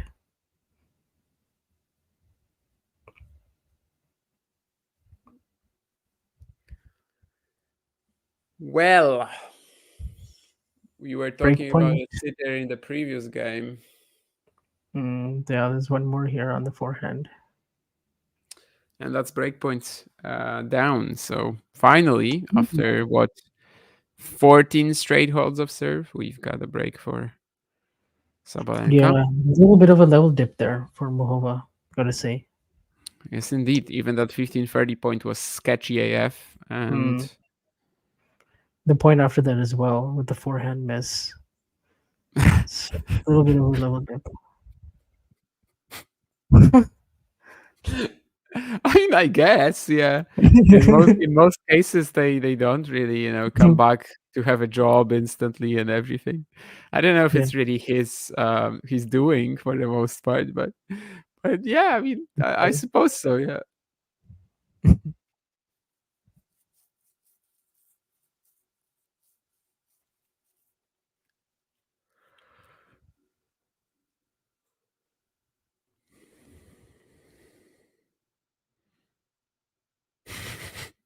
So some Hurkacz shade. Oh, and Matthew had a comment on e-guidance earlier. Yeah, probably. I mean, post US Open and also the off season is probably where the most firings happen. Yeah, off season even more so.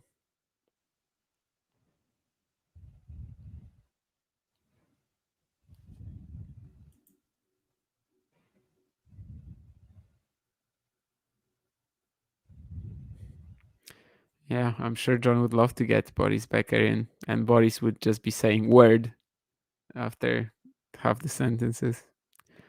I think that's probably how he also speaks in real life, not only on Twitter.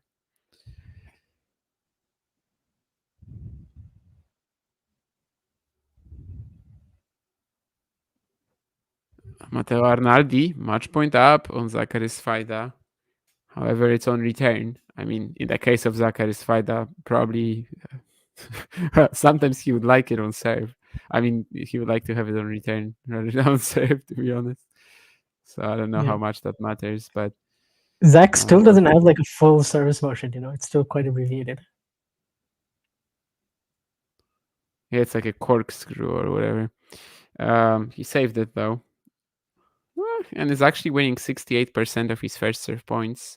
Arnaldi though at 82. And well, even this set, Arnaldi is winning 94% of his first serve points, and yet he had to save these break points at 4-all, so things definitely weren't comfortable. But now he will have another match point.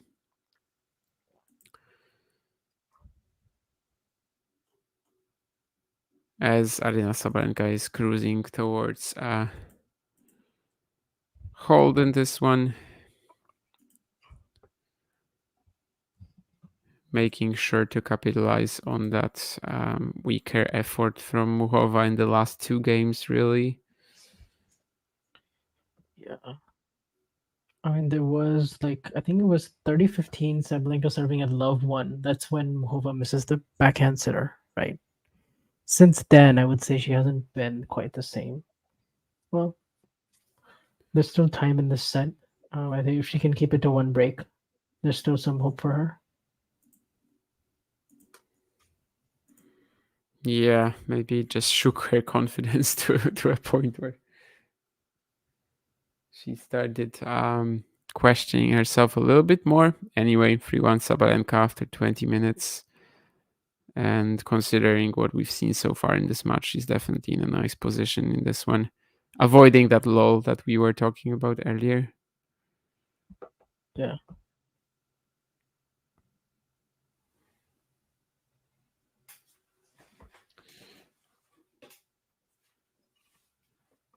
And Arnaldi has done it, so he survives Svajda. Much tougher than at the US Open, though. Yeah, completely different match.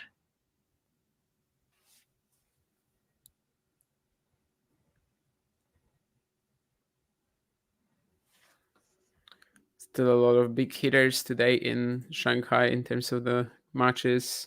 Lee Bing-woo, Nicolas Jarry, Thiago Seyboth, Daniel Medvedev, the rematch for the Roland Garros round 1. They haven't Famous played match. since then, right? Yeah, they haven't played since. To the best of my knowledge, no. Mhm. I think Seyboth might have played like Alcaraz since, but no, I don't think he played. Yeah.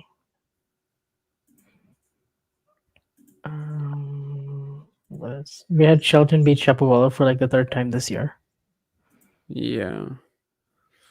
Yeah, I watched that one. It was basically just at some point Shelton is going. At some point, Shapo is gonna start leaking errors. It's just unavoidable, basically. Double faults as well.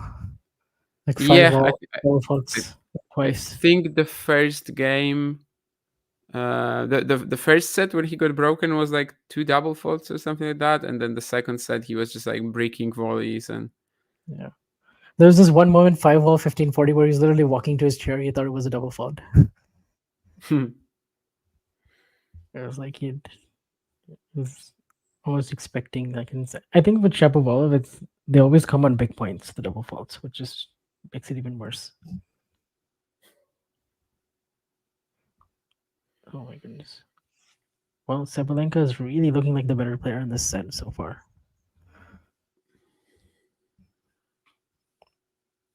It does take significantly more, I think, like discipline and focus from Muchova to play her game rather than Aryna in this match. Like, Aryna is just basically there and, hitting her stuff or not hitting it.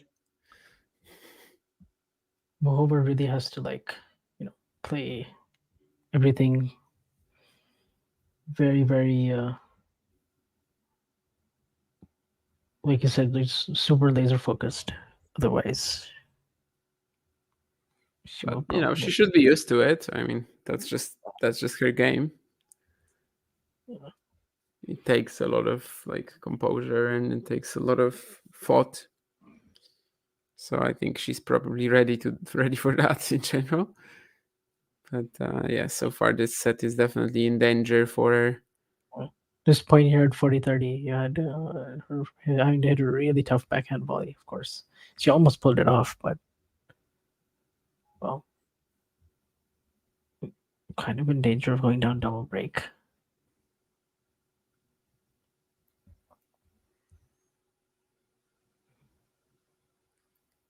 Oh, and that's a double fault at deuce.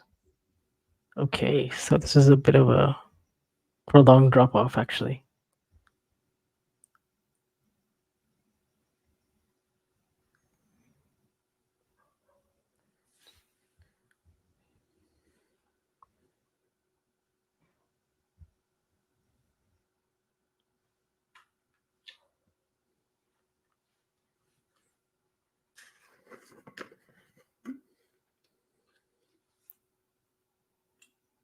Oh, Sabalenka with some nice slice defense, but this time it's Muchova who saves it with an inside-out forehand that had to be perfect, and it was. Oh, I'm going to circle this point if Muchova does end up actually holding. And Yeah, if she does end up winning this set, definitely. yeah.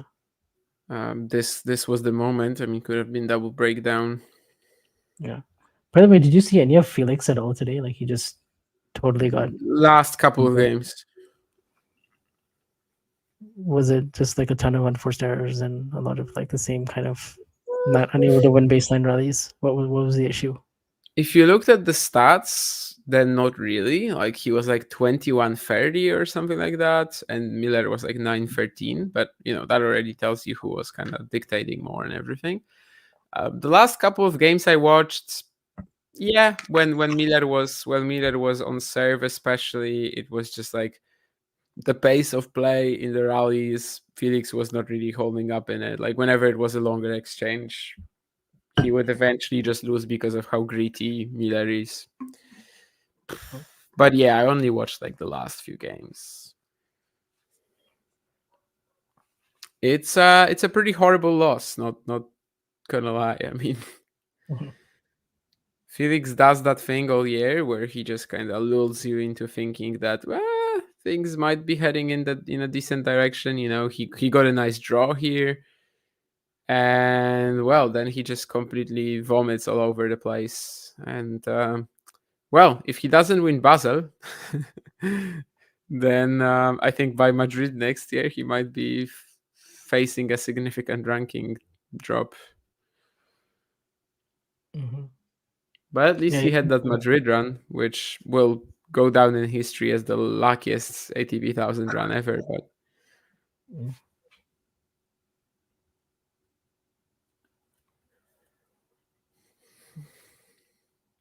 But yeah, Basel is going to be a crucial event for him.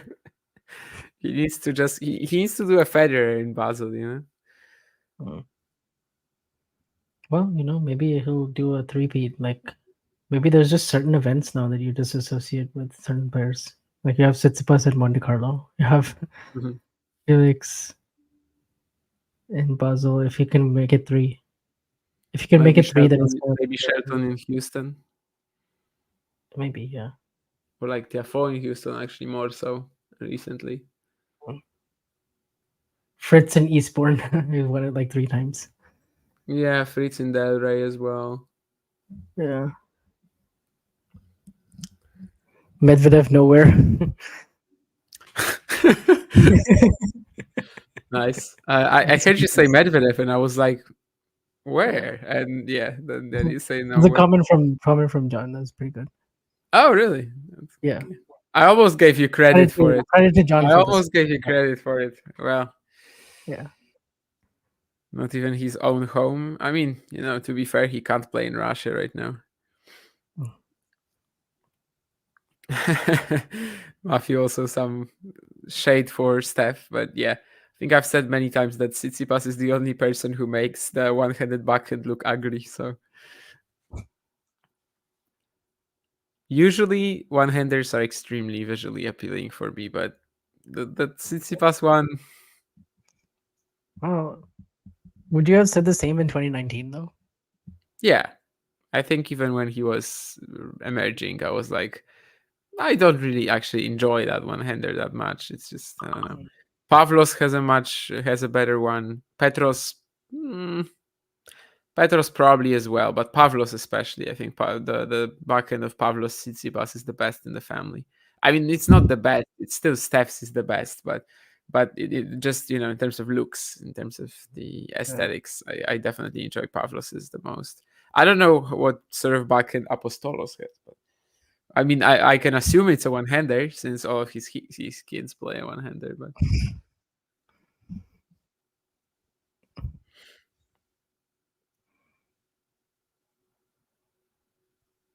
but yeah, I would definitely go Pavlos, then Petros, then Stefanos in terms of the looks of the one-hander.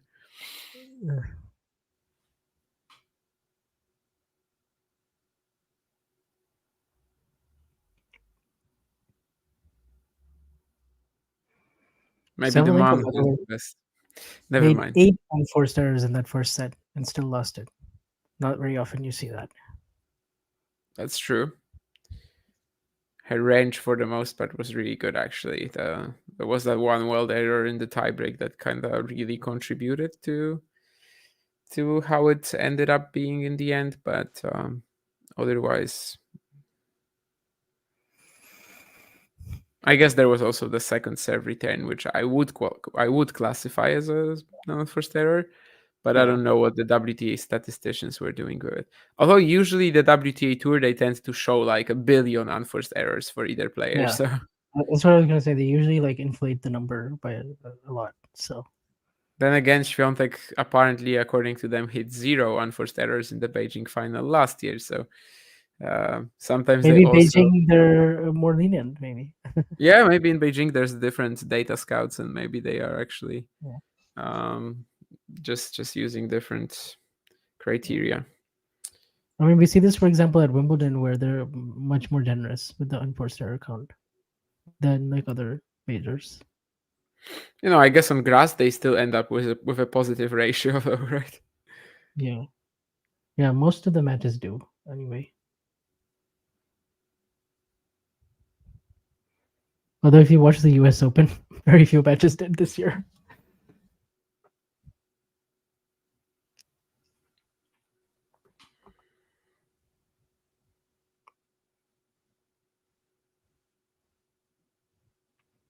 But also in general, I just wouldn't recommend most tennis fans to just like only look at that stat and then just decide if the quality of the match was good or not.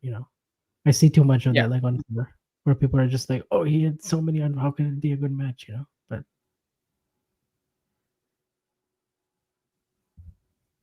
yeah, obviously it's dependent on a lot of things. Yeah. Especially also when there's like unique play styles involved and someone is like rushing to the net constantly, then you're always going to have a fantastic winners unforced errors ratio, because basically all of your errors will count as forced. I see it so many times as well. Like someone plays Cressy or I don't know, another massive server, and then their ratio is like 40-10 and people are freaking out. But yeah, that's just how it works. If someone is at the net, you're basically never making an unforced error.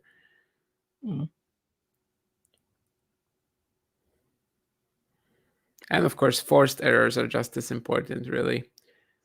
Yeah. We can say that, like, on average, more or less 33% of the points each, and in winners, unforced errors, and forced errors at the top level. But that one of these stats is very rarely shown in the broadcasts, whereas the others are. I really hope we get to a point where that stat is shown much more often. Same with like unreturned serves, which it is in some of the bigger events, but. Yeah, the ATP score, the ATP graphics right now, they show unreturned serves for sure. Forced errors, I don't think so, but unreturned serves, there is a count. I don't think they show percentages, but you can work it out yourself. Yeah, that's not really too much of a problem. I like the unreturned serves stat that they show. So, well, looks like another service game where like Muchova's gonna have to come behind. Yeah, I mean, she's up against it really in this one. It's not much has changed since that previous game when she was struggling but got out of it. She's once again just under pressure constantly. The huge returns from Sabalenka, and this is really kind of the set that takes away some of this match. I mean, if she cleans it up here 6-2, then this is going to be like one of these sets that kind of takes away from this match in terms of potential match of the year contention, because it's just been very, very easy for her so far. And now especially if she takes this break point, we'll see. Yeah, well, Muchova's just like on the back foot in this rally the whole time, and then also like having to hit a lot of second serves again. So let's see if she can save another break point like she did in the 5th game. 1-3. Of course, it took something really special, that inside-out forehand winner. Well, second serve.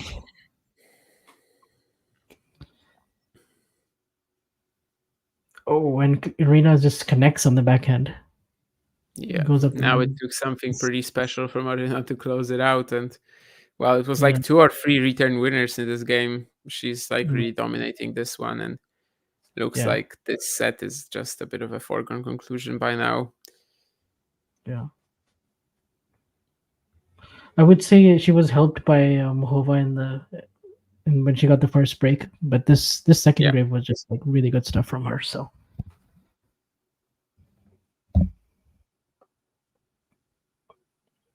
you could already kind of see, even though Muchova won that first set, the first serve percentage was really like dipping, and it was just going to be really difficult for her to, let's just say, like keep that level up the whole match.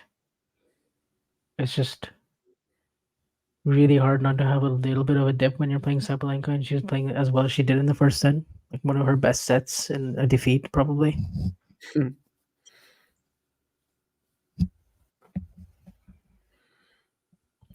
And yeah, Sabalenka about to serve for the set. Just close it out, get it to the decider. Muchova, if she is going to close it out, then Muchova is going to serve first in the third. Yeah. But yeah, this set has been pretty rough. Not rough in terms of its quality or anything, it's just rough in terms of one player walking all over the other.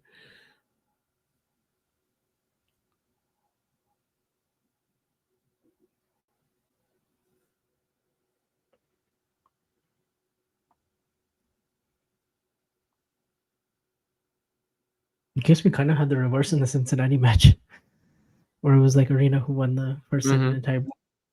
Muchova played pretty well, and then after that, just won the next two sets, 6-3, 6-2. Well, of course, we don't know what's going to happen in the third, and we don't know if Sabalenka is going to close this with this one break, but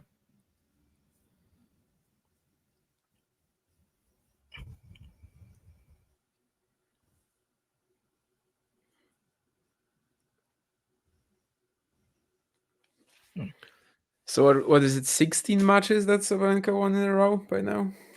No, 15, right? Yeah, 15 right now. Yeah, because just 3 here. Here. Yeah, 3 I plus. counted 4 here by mistake at first. But yeah, so this is trying to go for her 16th. That's got to be her best winning streak, right? Should be. I haven't checked that, but should be. Because in 2022 she lost that WTA finals final, so that wouldn't. I have a feeling in 2020 she went on a bit of a run at the end of the year and then carried it over to 2021 because she won Abu Dhabi. So maybe she has put together a 15-match win streak before. She could have. You gotta check that. Yeah. Actually, people forget how good Aryna was in 2021, like because she was kind of like not always that consistent in the majors. But like she finished that year number 2. And she still won Madrid. I always think of Dinara Safina in cases like this. Yeah. She still won Madrid and Rome. Yeah. Probably not that big a deal, but yeah, 2022 at the start of it, she had like a 13-match win streak. No, yeah, 13 at the start of 2022. That was the one I was thinking of. If she won the WTA finals, then she would have been on 16. But of course, she lost that final to Garcia. And yeah, like 2021, you said at the beginning of it. Yeah, I guess it's pretty similar. It's 16, no, 15. Yeah. Okay. What? 4 plus 5 plus 6. That's 15, right? Yeah. That's 15, yeah. Yeah, 15 because she lost instantly in one of these, 250s in Melbourne hosted before Australia. She lost to Kanepi. No, we shouldn't have played that. Well, why not? I mean, well, no, but actually, that was the year where they had like the weird. Yeah, there was like a month of break between that and Abu Dhabi, or like 3 weeks. Yeah, so yeah, so she should have played that. I think yes. Yeah. I forgot that. But yeah, that would have been her longest. So I guess today she's going for her longest. Is basically what we have established. what Muchova can do, like to regroup here, because that set kind of just went by really quickly.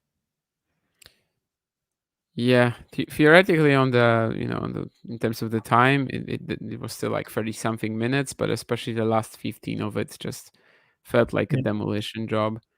And the purist, maybe the irritating guy in me, also wanted me to, also made me basically go back and check if she had a win streak like this at the ITF level, but she never had. So we don't even need to specify tour level. What was the tournaments that she won in the end of 2020? There was one. Do you remember that tournaments where she like came back against Ceres Rubis Tormo and Coco Gauff? Like, yeah, those Strava. Strava, yeah. Strava was a 500, and then she won the 250 after that. Yes. And then she wins Abu Dhabi. I remember the Abu Dhabi title. That was like a pretty dominant title run.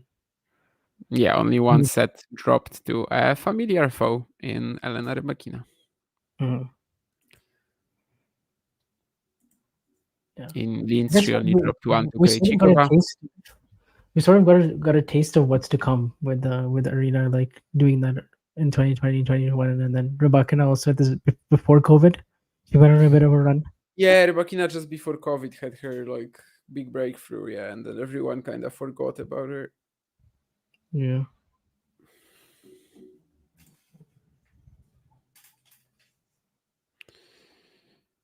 Ugo Umber seems to be handling Artur Cazot. In the meantime, Artur feels still on serve with Carpaes Baena. Soon enough, Botic van de Zandschulp and Thomas Martin Echeverry will enter the courts.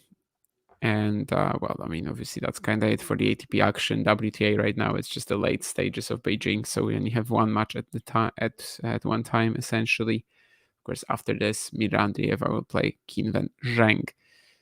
Already in the semis, Coco Gauff and Paula Badosa. That's an interesting one. If Badosa wins that, she'll be number 10 in the race. Yeah, but I think she'd still be far from the top 7, right? I mean, unless she picks up a title, basically. Yeah, she'll be number 10, and then if Coco wins it, she'll be number 5. They already played the event this year. Coco is safe for sure. Yeah. It's just the 7th spot really that we're playing for in regards to the WTA finals. Yeah. Of course, Xing Wen is also in a pretty good position. She beats Mira today. I think she's like getting closer to that. Oh yeah. I mean, she would be just like 100 points away from Navarro if she wins today. And if she wins the title, she would be in a fantastic spot position as well to get in. But also, even if she wins the title, she would be like 250 points behind Navarro. So still a lot of work to be done. I mean, it might sound like not much, but I mean, it requires like a Beijing, a Wuhan quarterfinal or something like that. So it's really not that easy. Yeah. I think Badosa's won 18 of her last 21 matches. So it's been a really good run for her since the start of DC. Yeah, Wimbledon was pretty good. Since Wimbledon, Wimbledon was pretty good. Like she lost to Becky in really tight, like 3-setter. Beat Kasatkina, who is a great grass player. Beat Muchova, of course. Yeah. I think sort of more or less since Wimbledon is usually when it's not going to be the most impressive win rate then, but is where I'm counting that, like, yeah, she's been super consistent since. Basically just one regret, I think, and that's having an absolute nightmare against Navarro at the US Open. Yeah, the second set, was the shocker, right? 5-1 just pure nerves. Yeah, nothing physical. Like I actually thought at some point in that match, like maybe the back is acting up again, but it turned out to be all nerves. Like the occasion got to her, which was only her second Grand Slam quarterfinal, even though she's played really big matches before. She's been number 2.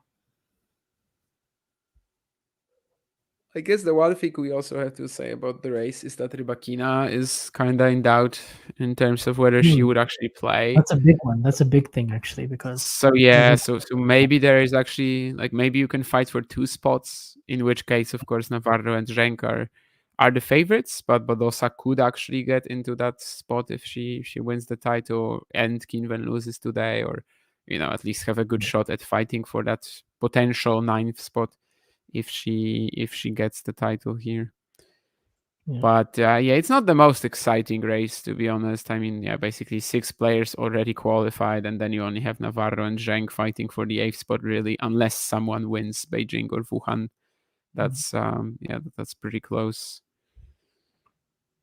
Yeah. Krejcikova winning Wimbledon kind of made that happen, right? I mean, the fact that we have one less place in the tournament is pretty much what's causing it to be like a little. I mean, yeah, just not that exciting right now. On the men's, I mean, it's a total mess. So Yeah, like we were talking about in the Iga and Carlos show yesterday. It's like who is going to take that whatever 7 or 8 spot? It's like still pretty up in the air. We could have one of those basically situations. the 8 to 15 spots, all the players are either like injured or basically just unreliable or don't even want to play necessarily, like Djokovic. So it's not a guarantee that like they're going to earn a few hundred points from here. So That means we got Djokovic versus Mickelson, right? That's an opening yes, match. Djokovic is gonna play Mickelson. Yes. Oh, okay. That's gonna be intriguing. I don't see it as being intriguing. I don't think Mickelson's gonna win, but I don't know. I'd want to tune in for it.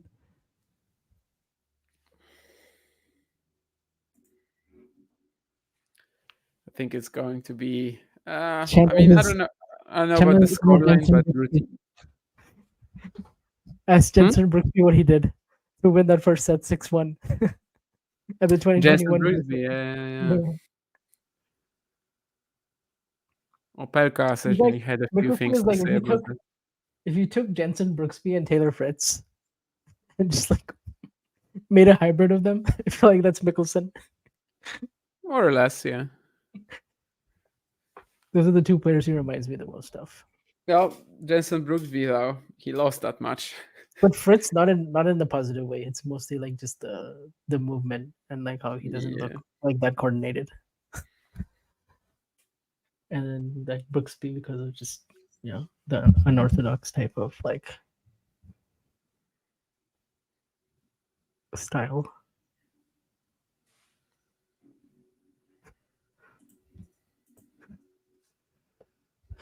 Oh, she withdrew from Wuhan. Oh, really? Wow. I mean, yeah, unless Sabalenka is gonna lose like today and then early in Wuhan, she's kind of I think almost that surrendering the number one ranking. that's wow. Okay. No, I am pretty shocked by that. I mean, I was already kind of shocked when she pulled out of Beijing, but I'm even more shocked. Beijing was probably the more surprising one because it's the tournament that she won last year. But then you still assumed, okay, she should be playing at least one of these. So yeah, probably just WTA finals then. And honestly, right now, if she doesn't play the Beijing King Cup, people in Poland are gonna be angry. Do you think she's just like taking an extended off season here? Like, is she just like, I mean, she's gonna play the finals, and right? What if she doesn't though? Nah, she's going to play the finals. You think? Yes. I mean, she's already won it. I don't think it's a possibility. She's already like kind of given up on the ranking. She already won it last year. Well, I mean, she hasn't really given up on the ranking, has she? I mean, like, it all depends. Like, if you think Sabalenka is going to win both events, then yes. But if she doesn't, then I don't think it's a big goal for Iga necessarily. Like, I think she's probably also like gaslighting herself into thinking that it's not a goal at all, which is probably right. But yeah, I mean, I would expect her to show up. Like, yeah, I would too, but I'm just surprised that she's not playing Wuhan. Guess it's gonna be a Carlos Alcaraz tennis show for the next month or so. Actually, I mean, well, there will be a lot to talk about regarding Iga when Alcaraz loses in Shanghai, which will be, Viktorovsky and not playing Wuhan. But in terms of actual live tennis, it will be a Carlos Alcaraz tennis show. We have a break point here, by the way. So we have Yeah, once again, Sabalenka just jumping all over the Muchova second serve. Yeah, that's really like allowed her to turn the match in her favor so far. Yeah, another second serve here on the break points. This is a huge point right here. If Sabalenka wins this,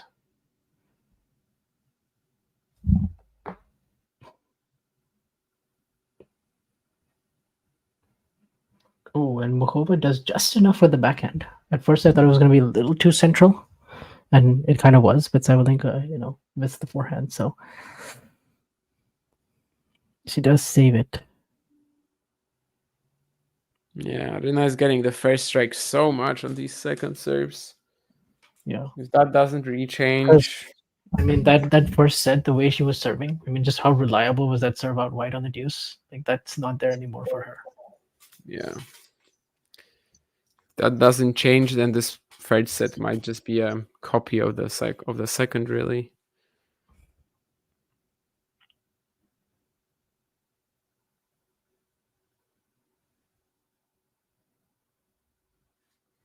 Oh, yeah. There's kind of a similar type of point here, but Sabalenka's forehand inside in, like just kind of rushing Muchova there. Obviously, it was also just the second serve. Like, just anytime Sabalenka has a second serve look right now, she's on top of the point. Yes, and it's happening time and time again now. I guess that's also a lot of first serves missed in a row for Muchova.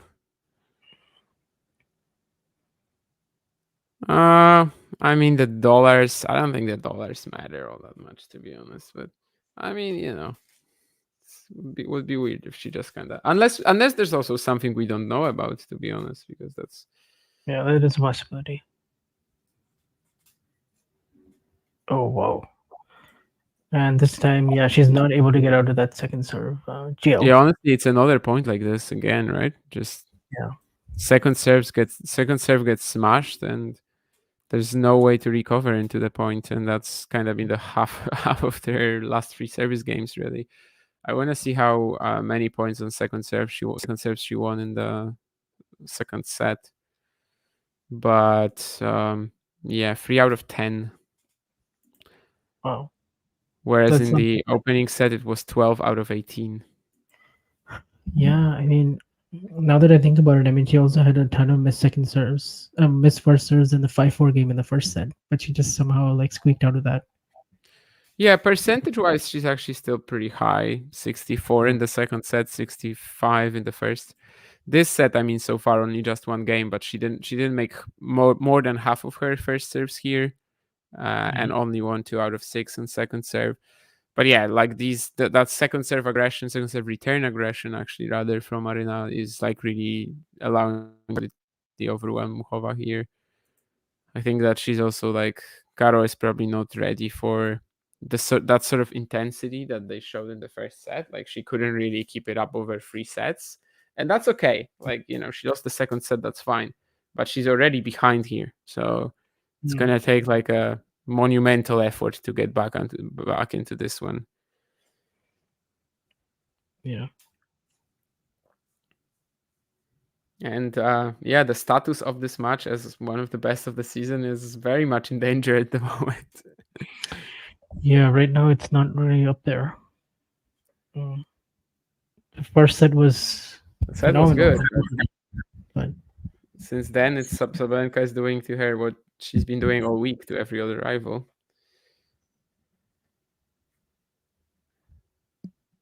But maybe there's still something more in store from this match, from Muchova, from Sabalenka, who rarely plays at that sort of level of control for the entire match. But then again, since Cincinnati, she hasn't really lost that level of control.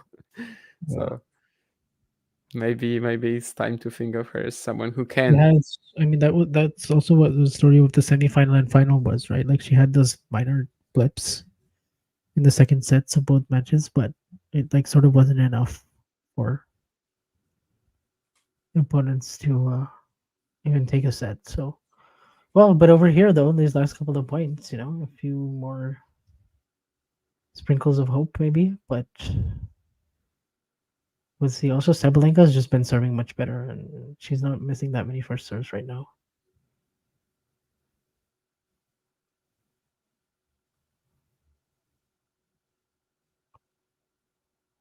Yeah, makes another one here at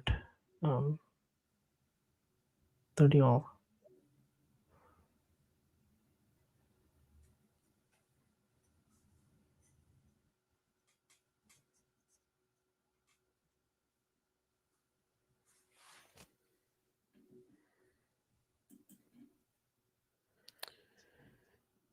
Nadal's second serves, are they the least attackable in history? Is a Nurlan question to you.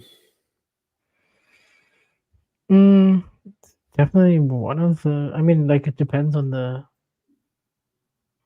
surface a little bit, I would say, but like honestly, his serve is, he's won so many second serve points, but that's also just because he's second serve. Like, I mean, he has a lot of decent amount of spin on it, but also like he's just one of the best defenders and one of the best, counter attackers that we've ever seen. So like, he's able to get away with weaker second serves than most players are. I don't know if it's like the least attackable in history. I mean, Sampras' serve comes to mind. That second serve was such Isner. Yeah, Isner.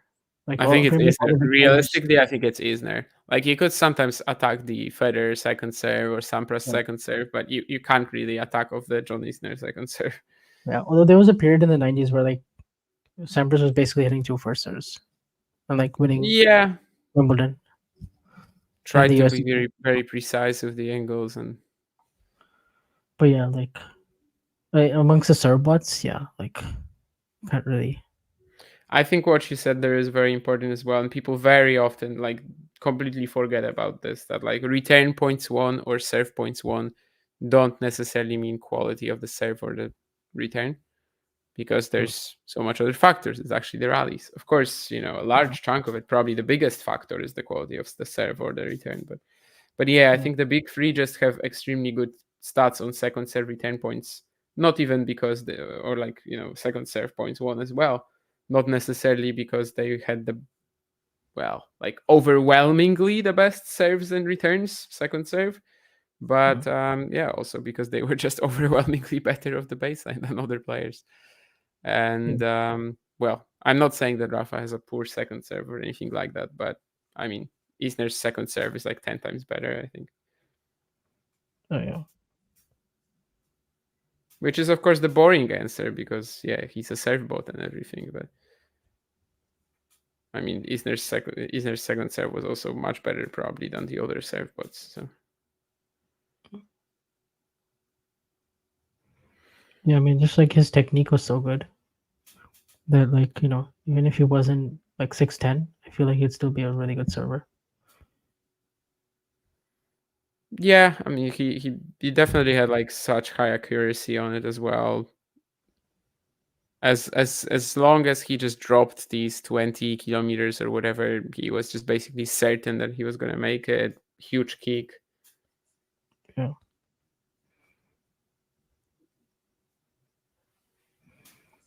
Let's see here. This is a pretty uphill battle for Muchova now. It is. We're basically in these early stages of the second set now, where Aryna is up a break and still feels like if someone is going to get one from here, it's probably going to be her than Muchova. But I don't know. That previous game at least gave some hope for the Czech.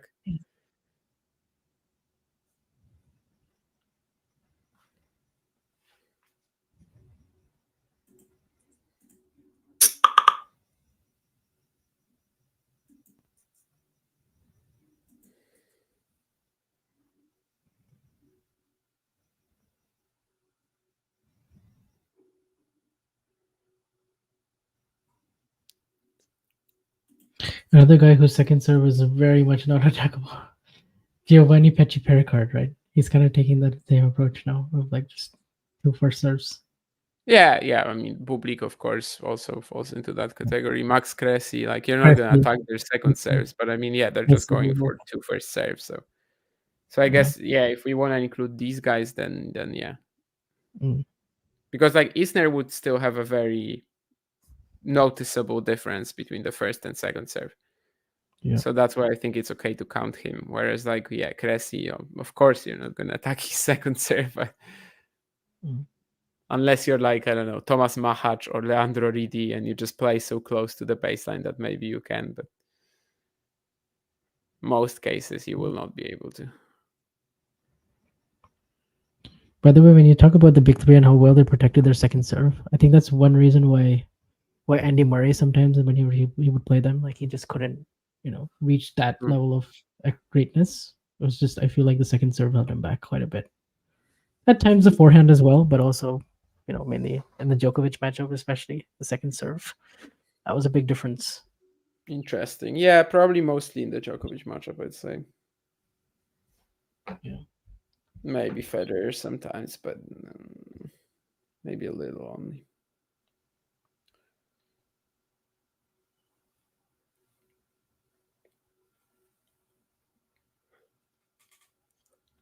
Well, Andy Murray is the GOAT anyway, because he hates exhibitions.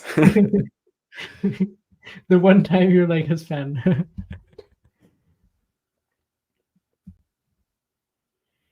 We've had our differences over the years, but when the cause is right, we actually kind of got together and worked that out.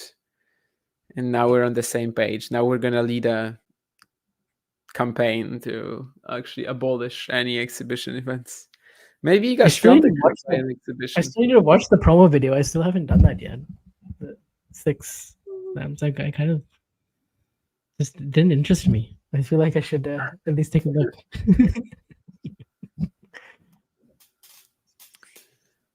Wait, so who are even the 6 players? It's Djokovic, Nadal, Alcaraz, Runa. Who else is there? Sinner. Who's the 6th guy? Is it Medvedev?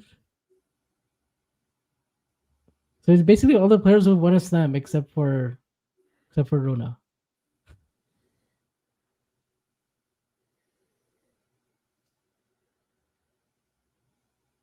Yeah, I mean they're clearly giving Runa a bit of a credit, there in terms of you can join these fellows. And I mean a year ago everyone thought so. Right now it's but then again, who else would could they have gotten? Like at Tsitsipas, Zverev? I don't know. Yeah.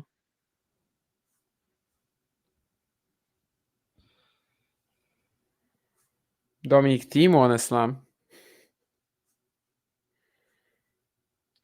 But Dominic will be busy preparing for his send-off in Vienna.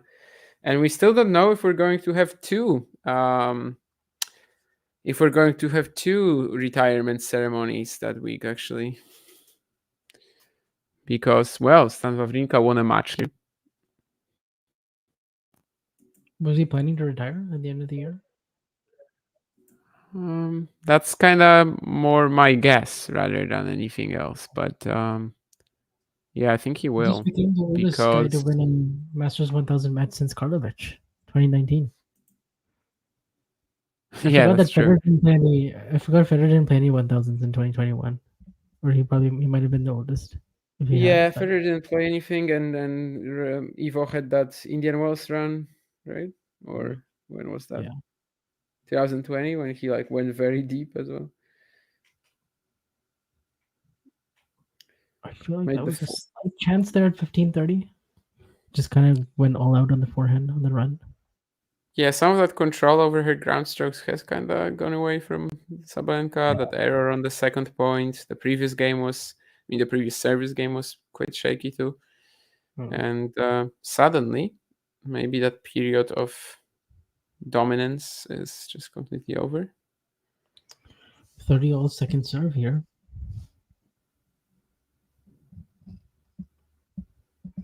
Slight window here.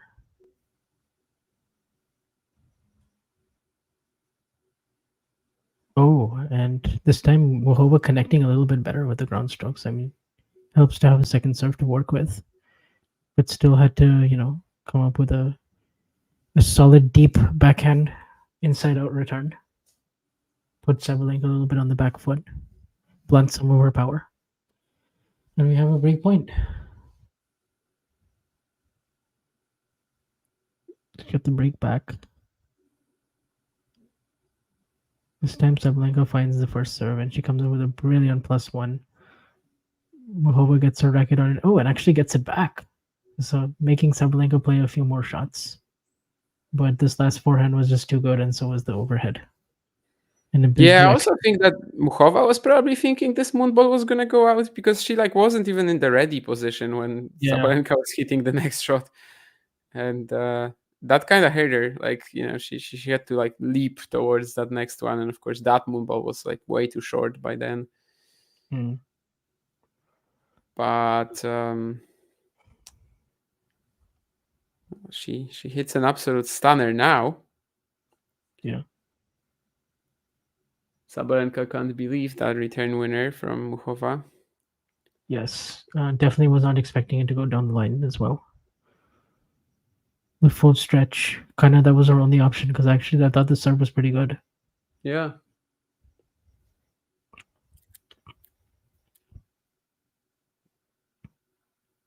Well, maybe she's not out of this match.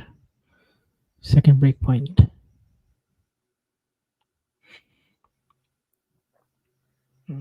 Sabalenka going for a little bit safer on the first serve, and this time Muchova also gets decent depth again on the backhand, which is obviously very key in her game.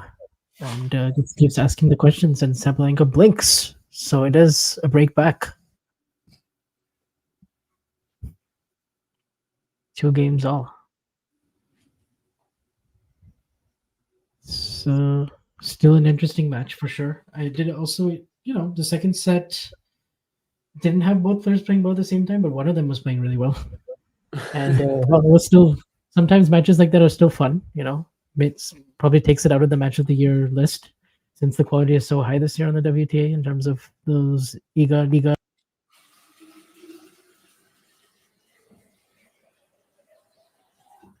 Yeah, looks like I was muted for a second with my mic, but I think I'm back now. So everything was okay. I still heard you. Every sentence, every word. And yeah, Vansh basically pre-match decided that this will be match of the year. I don't know if I said it was match of the year, but I just said I have really high hopes. Like I tweeted this. Yeah. I'm just saying, because it's kind of funny that we're talking about it like this. Like it takes it out of the match of the year list. Like, if every match we're watching was like initially on the match of the year list, and then things can take it off. Or this one, I was just like I was really expecting it to be good. And Vansh even pre-tournament was already texting us about it, or maybe talking to us about it. I don't remember. But I think it was like when Nick was like, "Oh, Sabalenka's definitely winning this title." I was like, "Well, Muchova quarterfinal." Just saying. I was like, I kept like bringing that up. Yeah, Nick was that. It reminded me of that. Yeah, that was pretty funny too. And Nick was just like, "Yeah, I'm giving up. Like Sabalenka is taking this title. She's taking the number 1 from Iga and everything." And well, still not time for that. But of course, she's doing well to try to get there. Well, this game though is love 30. Once more, it's the pressure on second serve that's kind of key here. Yeah, definitely needs the first serve now. She fought back. She had that incredible return.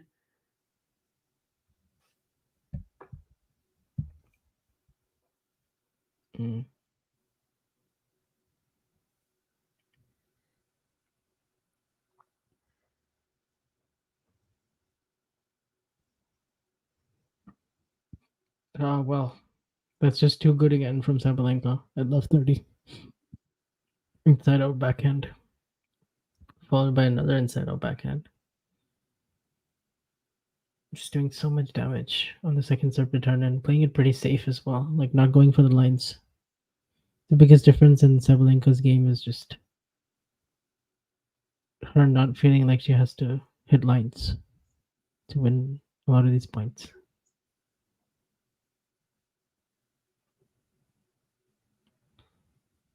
Ooh.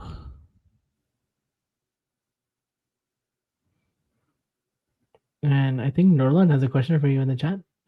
Oh, as you can answer it now because Sabalenka is the backhand winner down the line. I'm afraid, but let's see. Do you also feel like there is no one damn coach in the world that can teach her to play on fast courts? No, I don't feel like that. I think clearly Tomasz Wiktorowski failed, but well, there's always other options. Like you can always maybe try to, as we said earlier, try to add more innovation and finesse that were in her game ages ago. Mhm. And definitely there are mental things as well you can kind of work on, and that's obviously also the job of the psychologist. But then again, she's not a tennis coach, which maybe has to work in cooperation a bit. In terms of that mindset when she's playing someone like Pegula at the US Open and just continuously missing, and just basically keeps going until she hits herself out of the match. So yeah, I feel like it's not really sure yet that there is no one then coach in the world that can teach her to improve in that regard. And in fact, it's a very positive sign, maybe, if you look at it like that she's changing something. It's a sign that she sees the reason for a change. Like she's not just like, okay, so I'm still number one, or at least in the fight for the number one at the year end. I won a slam this year. I won an Olympic medal, and she's not satisfied with that, which is, I think, also a positive sign in terms of her ambitions and everything else. Yeah, Matthew. I mean, it was always going to be a tricky one for Fils, I think, to perform here. Shelton did not have that thigh issue that he had against him in Tokyo today, so I think that Ben is probably going to beat him anyway, even if Arthur wins today. But yeah, of course, losing to Carbais Baena would be an even bigger example of that hangover, which I think is probably more physical rather than mental. But yeah, after what was it? After something else that Fils did well at, he also had a horrible loss. I don't remember, but anyway. Like after Hamburg, right? After Hamburg, he wasn't winning many matches. Yeah, after Hamburg, he wasn't winning any matches. That's kind of how it's going for Fils a lot of the time, unfortunately. But hopefully, it will change. She wanted I the have a gold good question for you.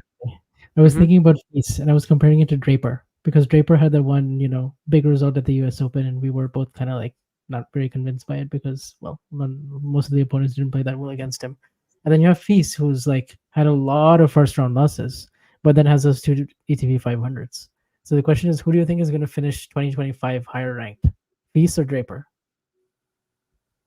Fils. I mean, Draper, he has 720 points from even more right now, right? 780 points from the US Open. Like, he doesn't get a result like this, and Fils is definitely finishing higher, I think. Yeah, and also there's so much more for Fils to gain with early losses, especially like at the start of the year, the golden swing. Yeah, but I mean, if we're talking finishing, then it doesn't really matter, I suppose. But what I'm trying to say is that the one result that's making Jack's ranking right now is a bit of a fluke. Like it's he's good. He's not quite that good yet. Like every single opponent was falling flat on his face. So basically.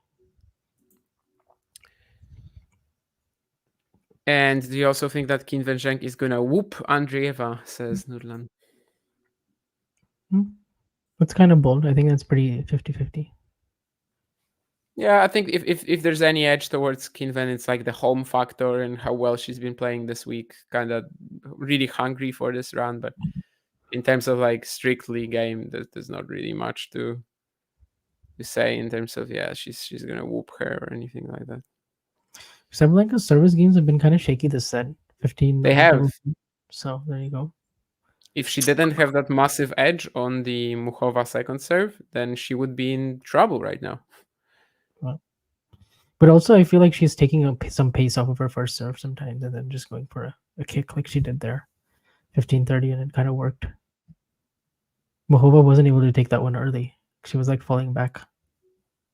Yeah, it's not the same, like not the same pace as when she threw her out of the court in the previous game and got burned by that return, which only happens if you serve fast.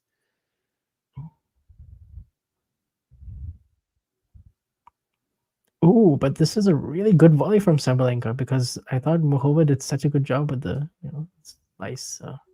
Yeah, that might be a game-winning volley. Wow, that was a very good volley. I don't think Muchova did much wrong there. I thought the slice was excellent. It And was, actually, yeah. I thought she would even have a point. I thought she would even have a chance in the next point, but it was a really good combination. Just cut it off beautifully. And yeah, you forget Sabalenka's won majors and doubles, and she's been number one. Yeah. WTA Tour doubles is, to be honest, a bit of a mess, but it certainly gives you something.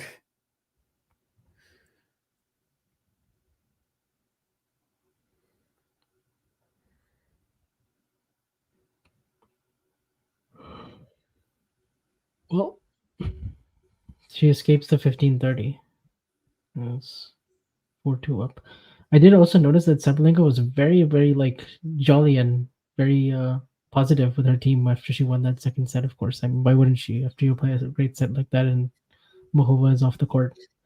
But didn't seem to be any kind of worry or panic or anything, of like I need to start this third set out really strong. And well, she broke in the first game.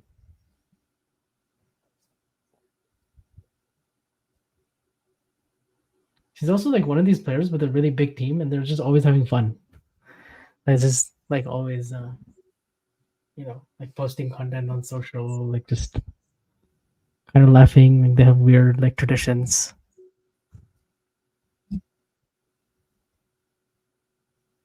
Like she touches her coach's bald head.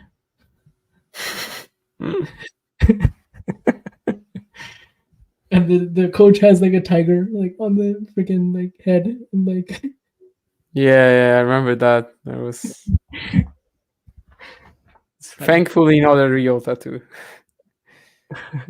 Yeah.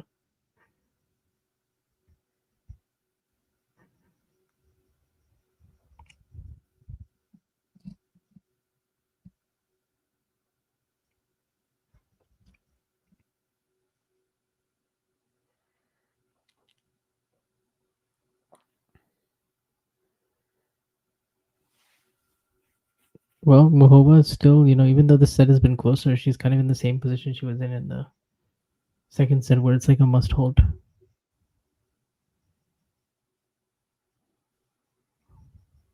Yeah, but if she does hold, it actually feels like Sabalenka might gift her something right now, whereas in the second set it was just like, yeah, she was way too clean, she was way too efficient. Now things are actually happening. Now there's chances that up until the last game we'll be on the edge of our seats and thinking, maybe there's a chance. But of course, imperative for that is to hold, and I see on the scoreboard that she already has, even though I'm yet to see it on my screen. So, no, thinking about it now, like Iga has to play the finals, right? Probably finals and BJK Cup. I mean, has to is relative, but I think she will, unless there's something more we don't know about. But I would expect her she will, and yeah, I think the Beijing King Cup finals, given that she's skipping so much after the US Open, like I don't know what her feeling about it is, but I think in Poland it's gonna be expected of her to play. She could skip the first day of the action, maybe. Like, yeah, that's fine, but yeah, I think it's going to be like really expected of her to play, and kind of rightfully so. I mean, it's been she of course played against Switzerland, she played against Romania to secure the Olympic qualification, but like yeah, I think it's high time she showed up at least once there. Yeah, I mean, we're making it every year. They even gave us a wild card so that she would play, then she doesn't. I don't know, it's obviously everyone's kind of own personal feeling if they have this sort of duty towards the federation, towards the national team. Dimitrov doesn't play Sofia, Dimitrov doesn't play Davis Cup, for example, and I think that's also fine. But I mean, I don't know, I feel like at least from time to time she should be showing up for this. I mean, with her we are like a very strong team, so. Oh, okay, that's a very random question, Norlan. About calorie intake, but I don't know if I'm like actively counting, like I have to eat 2,000 calories a day, like that kind of thing. I'm more just trying to focus on like if what I'm eating is like healthy, and if I'm getting enough protein every day. I feel like that's the one thing I always consciously try to think of, like, am I getting like whatever the requisite amount of protein I need on a daily basis? Yeah, me up until maybe about a year or so ago, maybe even less, I was not paying attention to anything food wise. Right now, I'm like maybe not fully actively counting. Like I don't weigh, the ingredients I put or something like that. But I am like more or less aware if I'm, let's say, on 3K or if I'm on 2K. I try to eat like 200, 2,500 maybe, or maybe a little bit more, in fact, which I think is like more or less maintenance weight for me. But anyway, yeah, it's not been like for a long while, for most of my life, I was not paying any attention to it. Right now, I started kind of getting interested in all the fitness-ish topics, and yeah, I am more or less aware, despite like not being, not counting it to the last calorie. I more or less know how much I've eaten today. Today, so far, for example, I know I've consumed about 1,000 calories so far.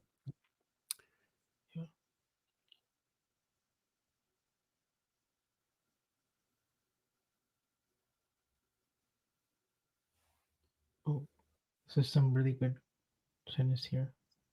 This point right here, 4-3.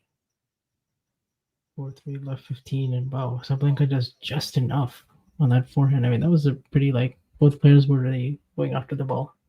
Pretty high speed. Actually, not a ton of variety in that point. But, well, Sabalenka, just in general, like the way she's been sort of like opening up the court with these last couple of sets and just making Muchova stretch, particularly on the forehand side, has been another reason apart from Muchova's second serve looks. It's given Sabalenka an edge. But, once again, she's down 15-30, and Muchova's in a lot of these service games, so this still feels like there could be another twist. Yeah, she's in this one too, after a pretty nice deep return. But yeah, this is just such a completely different set to the second one. Even though there's that pressure on the Muchova second serve is very much there. Aryna is not sprinting through her service games anymore. She's in fact playing like much worse on serve than she is on return. Yeah, and it's giving Muchova a real shot here. That time she misses that kick serve. It was very close, but second serve here, 15-30. Oh, and it's a double fault. Yep, 2 breakpoints for Muchova. Perhaps last call. Yeah. Big moment here.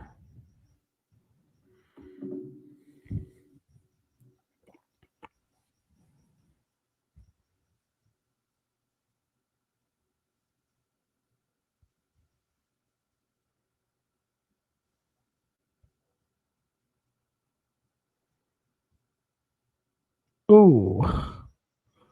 Yeah, Muchova tries to find the corner on the backhand on the line, but No, this was just a nervy point, honestly. Like, Yeah. even the previous slice, it floated, it barely landed in, and she tries to Yeah. go for that pretty ridiculous backhand line.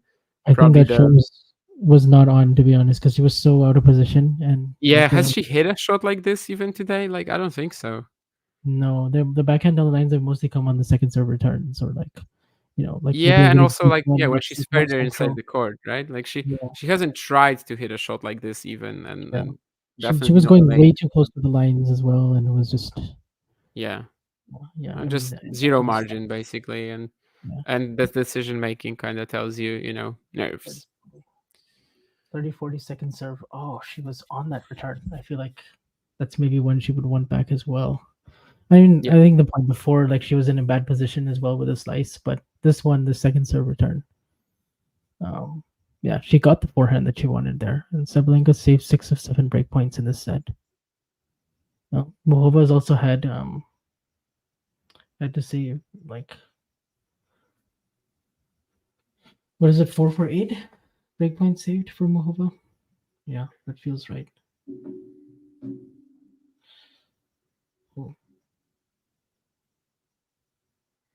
Oh, how about this point at Deuce, where Sabalenka just swings at a volley? That's the first like real poor volley from her.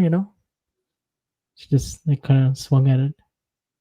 Yeah, bit of after the nerves. 2 break points where she could have done much more, Muchova gets her gift right now Yeah. from Sabalenka. That It's just was nervy. So she lost her balance earlier as well. She like barely got to that one forehand slice, and yeah, Sabalenka just doesn't put it away. So third break point. second serve.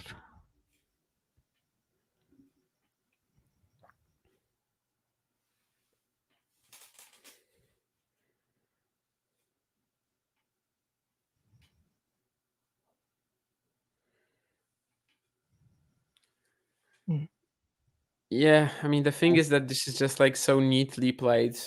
Like she didn't come even like 1 meter from the line at any point really. So Yeah. you watch this point and you're kind of like, yeah, like how is Muchova gonna win something like that? And well, the answer is she's not. But of course, still in this game, deuce. Safe with a lot of aggressive intent, and like you said, like nowhere close to the lines. There was no shot that she could have missed there. Like literally, there was absolutely not a single moment when. But it's heavy enough that it still puts Muchova on the back foot, and eventually, she can find her way through her. But the game is still on. The game is still on. Yeah. And it's especially on now after Muchova finds another great return. On the deuce side, she's finding some really nice forehands on the stretch returns. On the outside, though, where most breakpoints happen, it's been a bit tricky. Yeah, of course you remember that one where she hit it just down the line for a winner, and then got the break back in that game. This one wasn't like that. This was much more, central, heavy down the line. I mean, heavy, like just down the Still middle. way but more than enough. Yeah. Well, fourth chance to break. And yeah, she gets the backhand cross that she wants, and Sabalenka pulls it way long. Not even close. So 4-all. Yes, indeed. Yeah. Few regrets of Sabalenka in the game, right? I mean, the forehand volley, she made a total mess of. And then, well, this backhand right here was also just not close. So it's kind of like it's been the entire set, right? Yeah. She still has that pressure on the Muchova second serve that has been keeping her up, but like, yeah, her games have been a mess. So it's so different than the opener or than the first, really, and or than the opener or than the second. And suddenly we might have Muchova like 5-4 up soon, and I know. She will be the player close to finishing the match, which for the last hour or so it was not looking like that will ever become the case. Yeah. The WTA just showed like the SAP win probability, and Yeah, pre-match was 634, which I don't know, like is that too high for Sabalenka? I mean, I don't know. Maybe it's just I rate Muchova so much that I just think wasn't it 52-48? Oh, did I see it wrong? 52-48 live right now. But Yeah. Pre-match 66-34. Pre-match was 60. How many? 60 what? 66. So like, yeah, I think that's a more little higher. correspondent to the odds. But I think Yeah. the odds were a little too high. I think so. I think that's not doing Muchova enough justice. Taking the matchup into consideration, how she has a lot of ways to make Aryna uncomfortable, unlike other players that she's faced so far. Probably. Then again, I mean, a player on a 15-match winning streak, I guess, deserves a lot of credit herself, and then especially considering how most of these matches have looked, because this is just as good as many other win streaks that we've had, really, and not kind of something you just bump into. If you can even bump into a 15-match win streak, probably you can't unless it's some random 250s here or there. Yeah. Well, 30 love here, and this for the first time Muchova is like actually, racing through a service game. You got Swiatek sitting in front of her screen and rooting for Muchova. I mean, if she's not playing Beijing and Wuhan, then she's probably like really doesn't care about the number one, really. So But it's a fun narrative, you know. Let's keep going with this narrative at least. You guys, the whole team is like just sitting there watching. Yeah. Involved.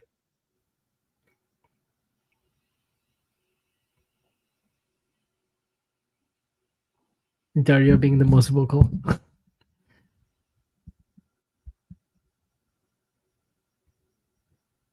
Probably shouting at the end of the second set to take the notebook.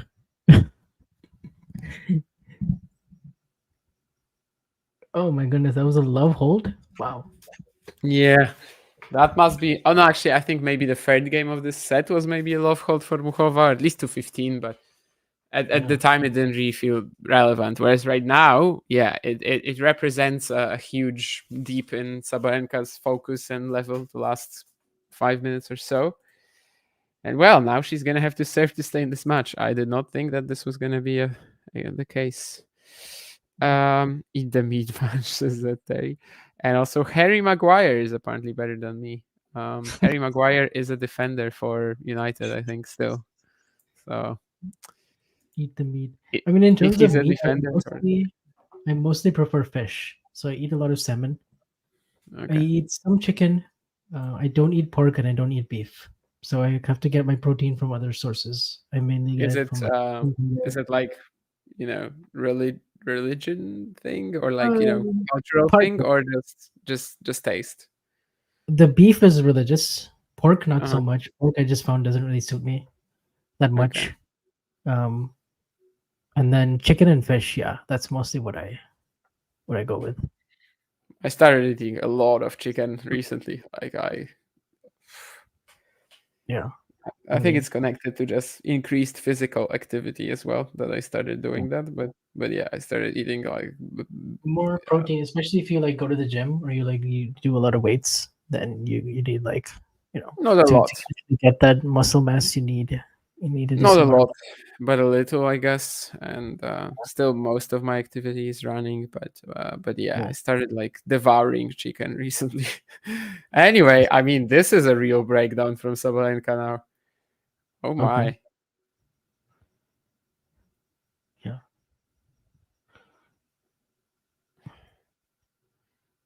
I mean, she was so comfortable at like for like an hour in this match.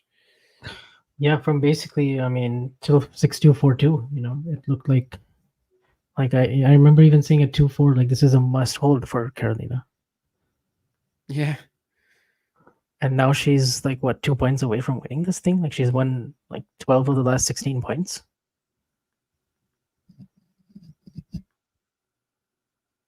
So, wow. Like yeah, these two errors to start the game from Sabalenka. I mean, it's just she's going off the boils a little bit here. So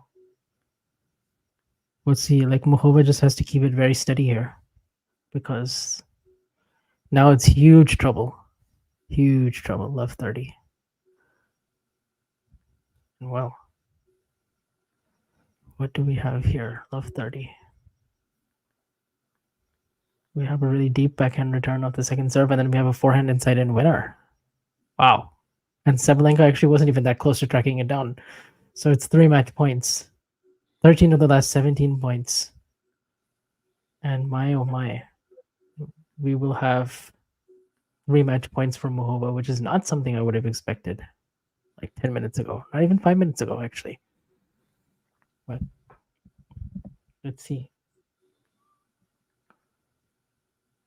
Love 40. Second serve right here. And a backhand winner down the line that's sealed. Wait, no, that was the let. No, this is so funny, right? Because it actually turns out it was a let, yeah. But I thought initially that this was the third winner just sealed the match as well, yeah. Let's see. Oh, but she kind of goes for the same shot. It's a little more central, and she doesn't need to because Sabalenka just totally blinked in that game. And Muchova hit one excellent winner, which was the forehand inside in. But wow, just what a turnaround. You have to say also huge credit for the first set as well. Saved those 2 set points. And I mean, like she was in big trouble like midway through the third. The second set was not close. It it was still such an enjoyable match. Not at all surprised that Muchova won. I called it before the tournament, so it's just it's not surprising. Yeah, I it's like not I feel like give yourself credit. Give yourself credit. Muchova not winning a big title would just feel wrong to me. Like she's that good. Like maybe this is the one. Maybe she wins this. So wait, what do you mean? So she doesn't have a title? She doesn't have a big title yet. She just has A one big 250. title. Yeah, big title. Yeah, because she has some titles, right? No, just one. Just one 250 back in 2019 in Seoul. Like All that right. just Yeah. that just like for a player who's made a slam final, Cincinnati final, like a bunch of semifinals, like in majors, like it just doesn't seem right. All if right. you Yeah. didn't I win. mean, I remembered her winning something in like 2019, but I guess for some reason I also thought she probably did something in like 23 or 22. Anyway, yeah. Nurlan also personally knew it from the beginning, but didn't tell us. Yeah, I always thought that, I always knew that this would happen. And anyway, wonder what Nick is thinking right now. Nick right now is like, yes, Karolina Muchova, you beautiful woman. And that's what he's doing right now. Also, he's like, who is Iga gonna be coached by? Why did she withdraw from Wuhan? Is she gonna play the WTA finals? That's Nick right now. Actually, Nick right now is probably just sitting in his job and being a lot more quiet than this. However, he's definitely very happy about this result. And yeah, I mean, Sabalenka obviously every time wants to avoid Muchova, but this is also like, I think we know now. I mean, she was 4-2 up here in the third set, and she basically suffered like a complete breakdown. So did it happen because Muchova makes her uncomfortable? To an extent, yes. I mean, she definitely got the first set like this, and as you said, she deserves a lot of credit for that. The first set like allowed for anything like that to happen, but the last few the last few games, I mean, that was just a disaster. Yes, particularly the two misses to break back for 4-all. There was the missed volley, there was the backhand on the break point, on the fourth break point. But especially this last game, I mean, three unforced errors at 4-5, like the two to go down love 30, like 13 of the last 17 points, or 14 of the last 18 maybe, that just went. Yeah, I mean, the last game, you think that, okay, the last hold as well for Muchova, yeah, that was just, okay, she just threw it away a bit, sure. Yeah. But you think she's going to come back a bit stronger for the next game? And she just, like I said about feelings, vomit all over the place. She won the last 8 points, right? Like she held souls at love, breaks at Definitely, love. yeah. Held to love. And that also means, because she broke back earlier, that she won the last 10 points, in fact. Yeah, that's true. So last 10 points. I mean, that's where it really fell apart, really. The last 10 points for Aryna. Of course, she also was up the early break at 2-1, and then we remember Muchova came up with this fantastic return down the stretch. And then there's also another really good return like that on the forehand. She was starting to read some of those serves a bit better, and like she lost a lot of her rhythm from the back of the court, like and that's what made this so impressive, the comeback from 2-4, because it really looked like Sabalenka was like, not missing. She was playing really high margin, like not going for the lines. But that one little blip was enough to swing it back. She won 15 in a row without facing almost any real adversity. She finally faced it, and she just cracked it 4-2. She absolutely let's look at the did. stats here. I mean, Sabalenka still finished with, a positive unforced error according to the stats: 37 to 33, 34 to 26 for Muchova. So +8 versus +4. I would like to see these stats for the last 4 games. Yeah. Break points won. I mean, Sabalenka broke 4 times, 4 out of 8, 3 out of 10 for Muchova. Like, I mean, at the end, it was a pretty close match, but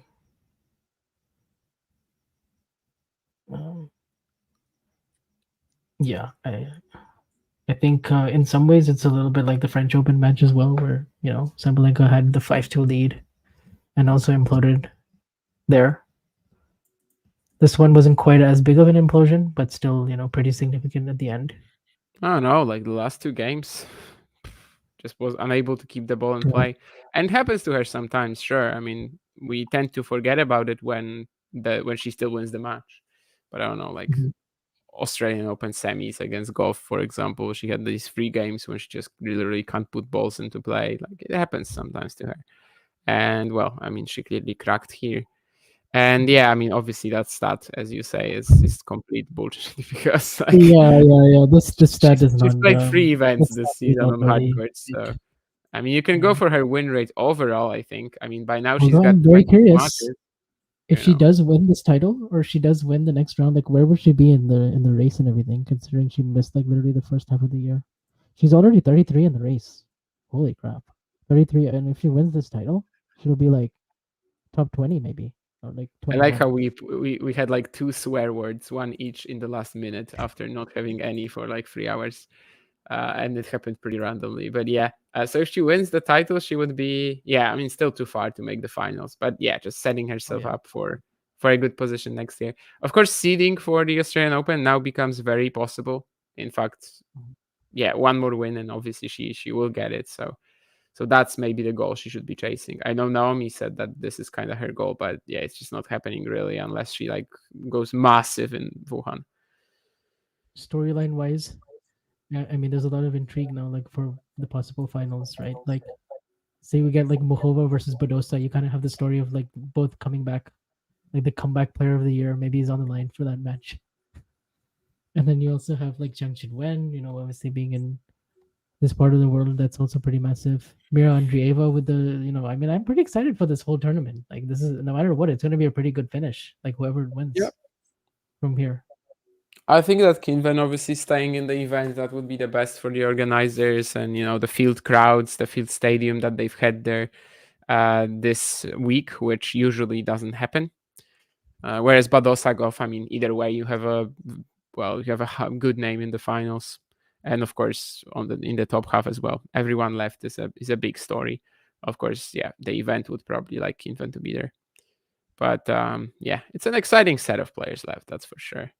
Not exactly the top 5 in the world, but I mean, many of them are actually, Coco, right now in the race, she's not top 5, but like players like Kinven, Muchova, Badosa, like they can be top 5 in the world on their day for sure. And maybe they'll be showing that as well this week before we head into Wuhan, the other WTA 1000, which apparently is not played over 2 weeks. Yeah. This stat right here: 9 appearances and 5 semifinals in the majors and 1000s since Roland Garros 2023. Yeah, for Muchova, that's really high. Okay. Yeah, because I guess she has two US Opens, and what's the WTA 1000? The other WTA 1000 when she Cincinnati, right? Cincinnati final. She beat Sabalenka. She beat Sabalenka in the semis and then lose to Goff in that one. So it's just really not many appearances, to be honest. But twice the US Open, two Wimbledon round 1 losses, which I mean, this time it was just so early to come back, and also a quality player in the first round in Badosa. Niemeyer in 2023 was not a good draw either. Oh, yeah. 2022 she lost to Halep, but she is a 2-time Wimbledon quarterfinalist. So yes, and then that's suddenly become the only major that she hasn't made the semis at least. So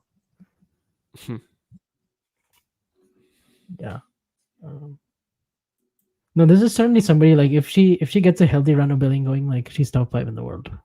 Like she just has to be healthy. Like it is very possible. Yes. Is Wuhan a 500? No, Nurland. Wuhan is also a 1000. So still plenty of possibilities for Aryna Sabalenka to catch Iga Świątek there, but she will need she'll basically need to make the quarterfinals in Wuhan to enter the WTA finals as the number 1 in the race. But even then, of course, that would be super close. However, the possibilities are there as well. I mean, she's a 2-time Wuhan champion, I think. So, like, if she wins the title, she would have a massive lead over Świątek and could basically just secure it with going undefeated in groups, I think. So, the number 1 is very much open still, but Sabalenka is the one who has the chance to kind of almost close it out in Wuhan with a title. But an early exit there, and even Świątek might still be heading into the WTA finals as the number 1. So pretty big implications there. Yes, indeed. All right. Well, it is 3:15 a.m. my time, and I've been sitting here for over 3.5 hours. But honestly, it was definitely worth it. I enjoyed the stream a ton. I enjoyed the match a lot. Obviously, there was quite a lot to talk about in terms of, yeah. I mean, the two players, the stakes, the contrast of styles, everything. It was, quite an awesome first set, definitely, and then third set had its really good moments as well. So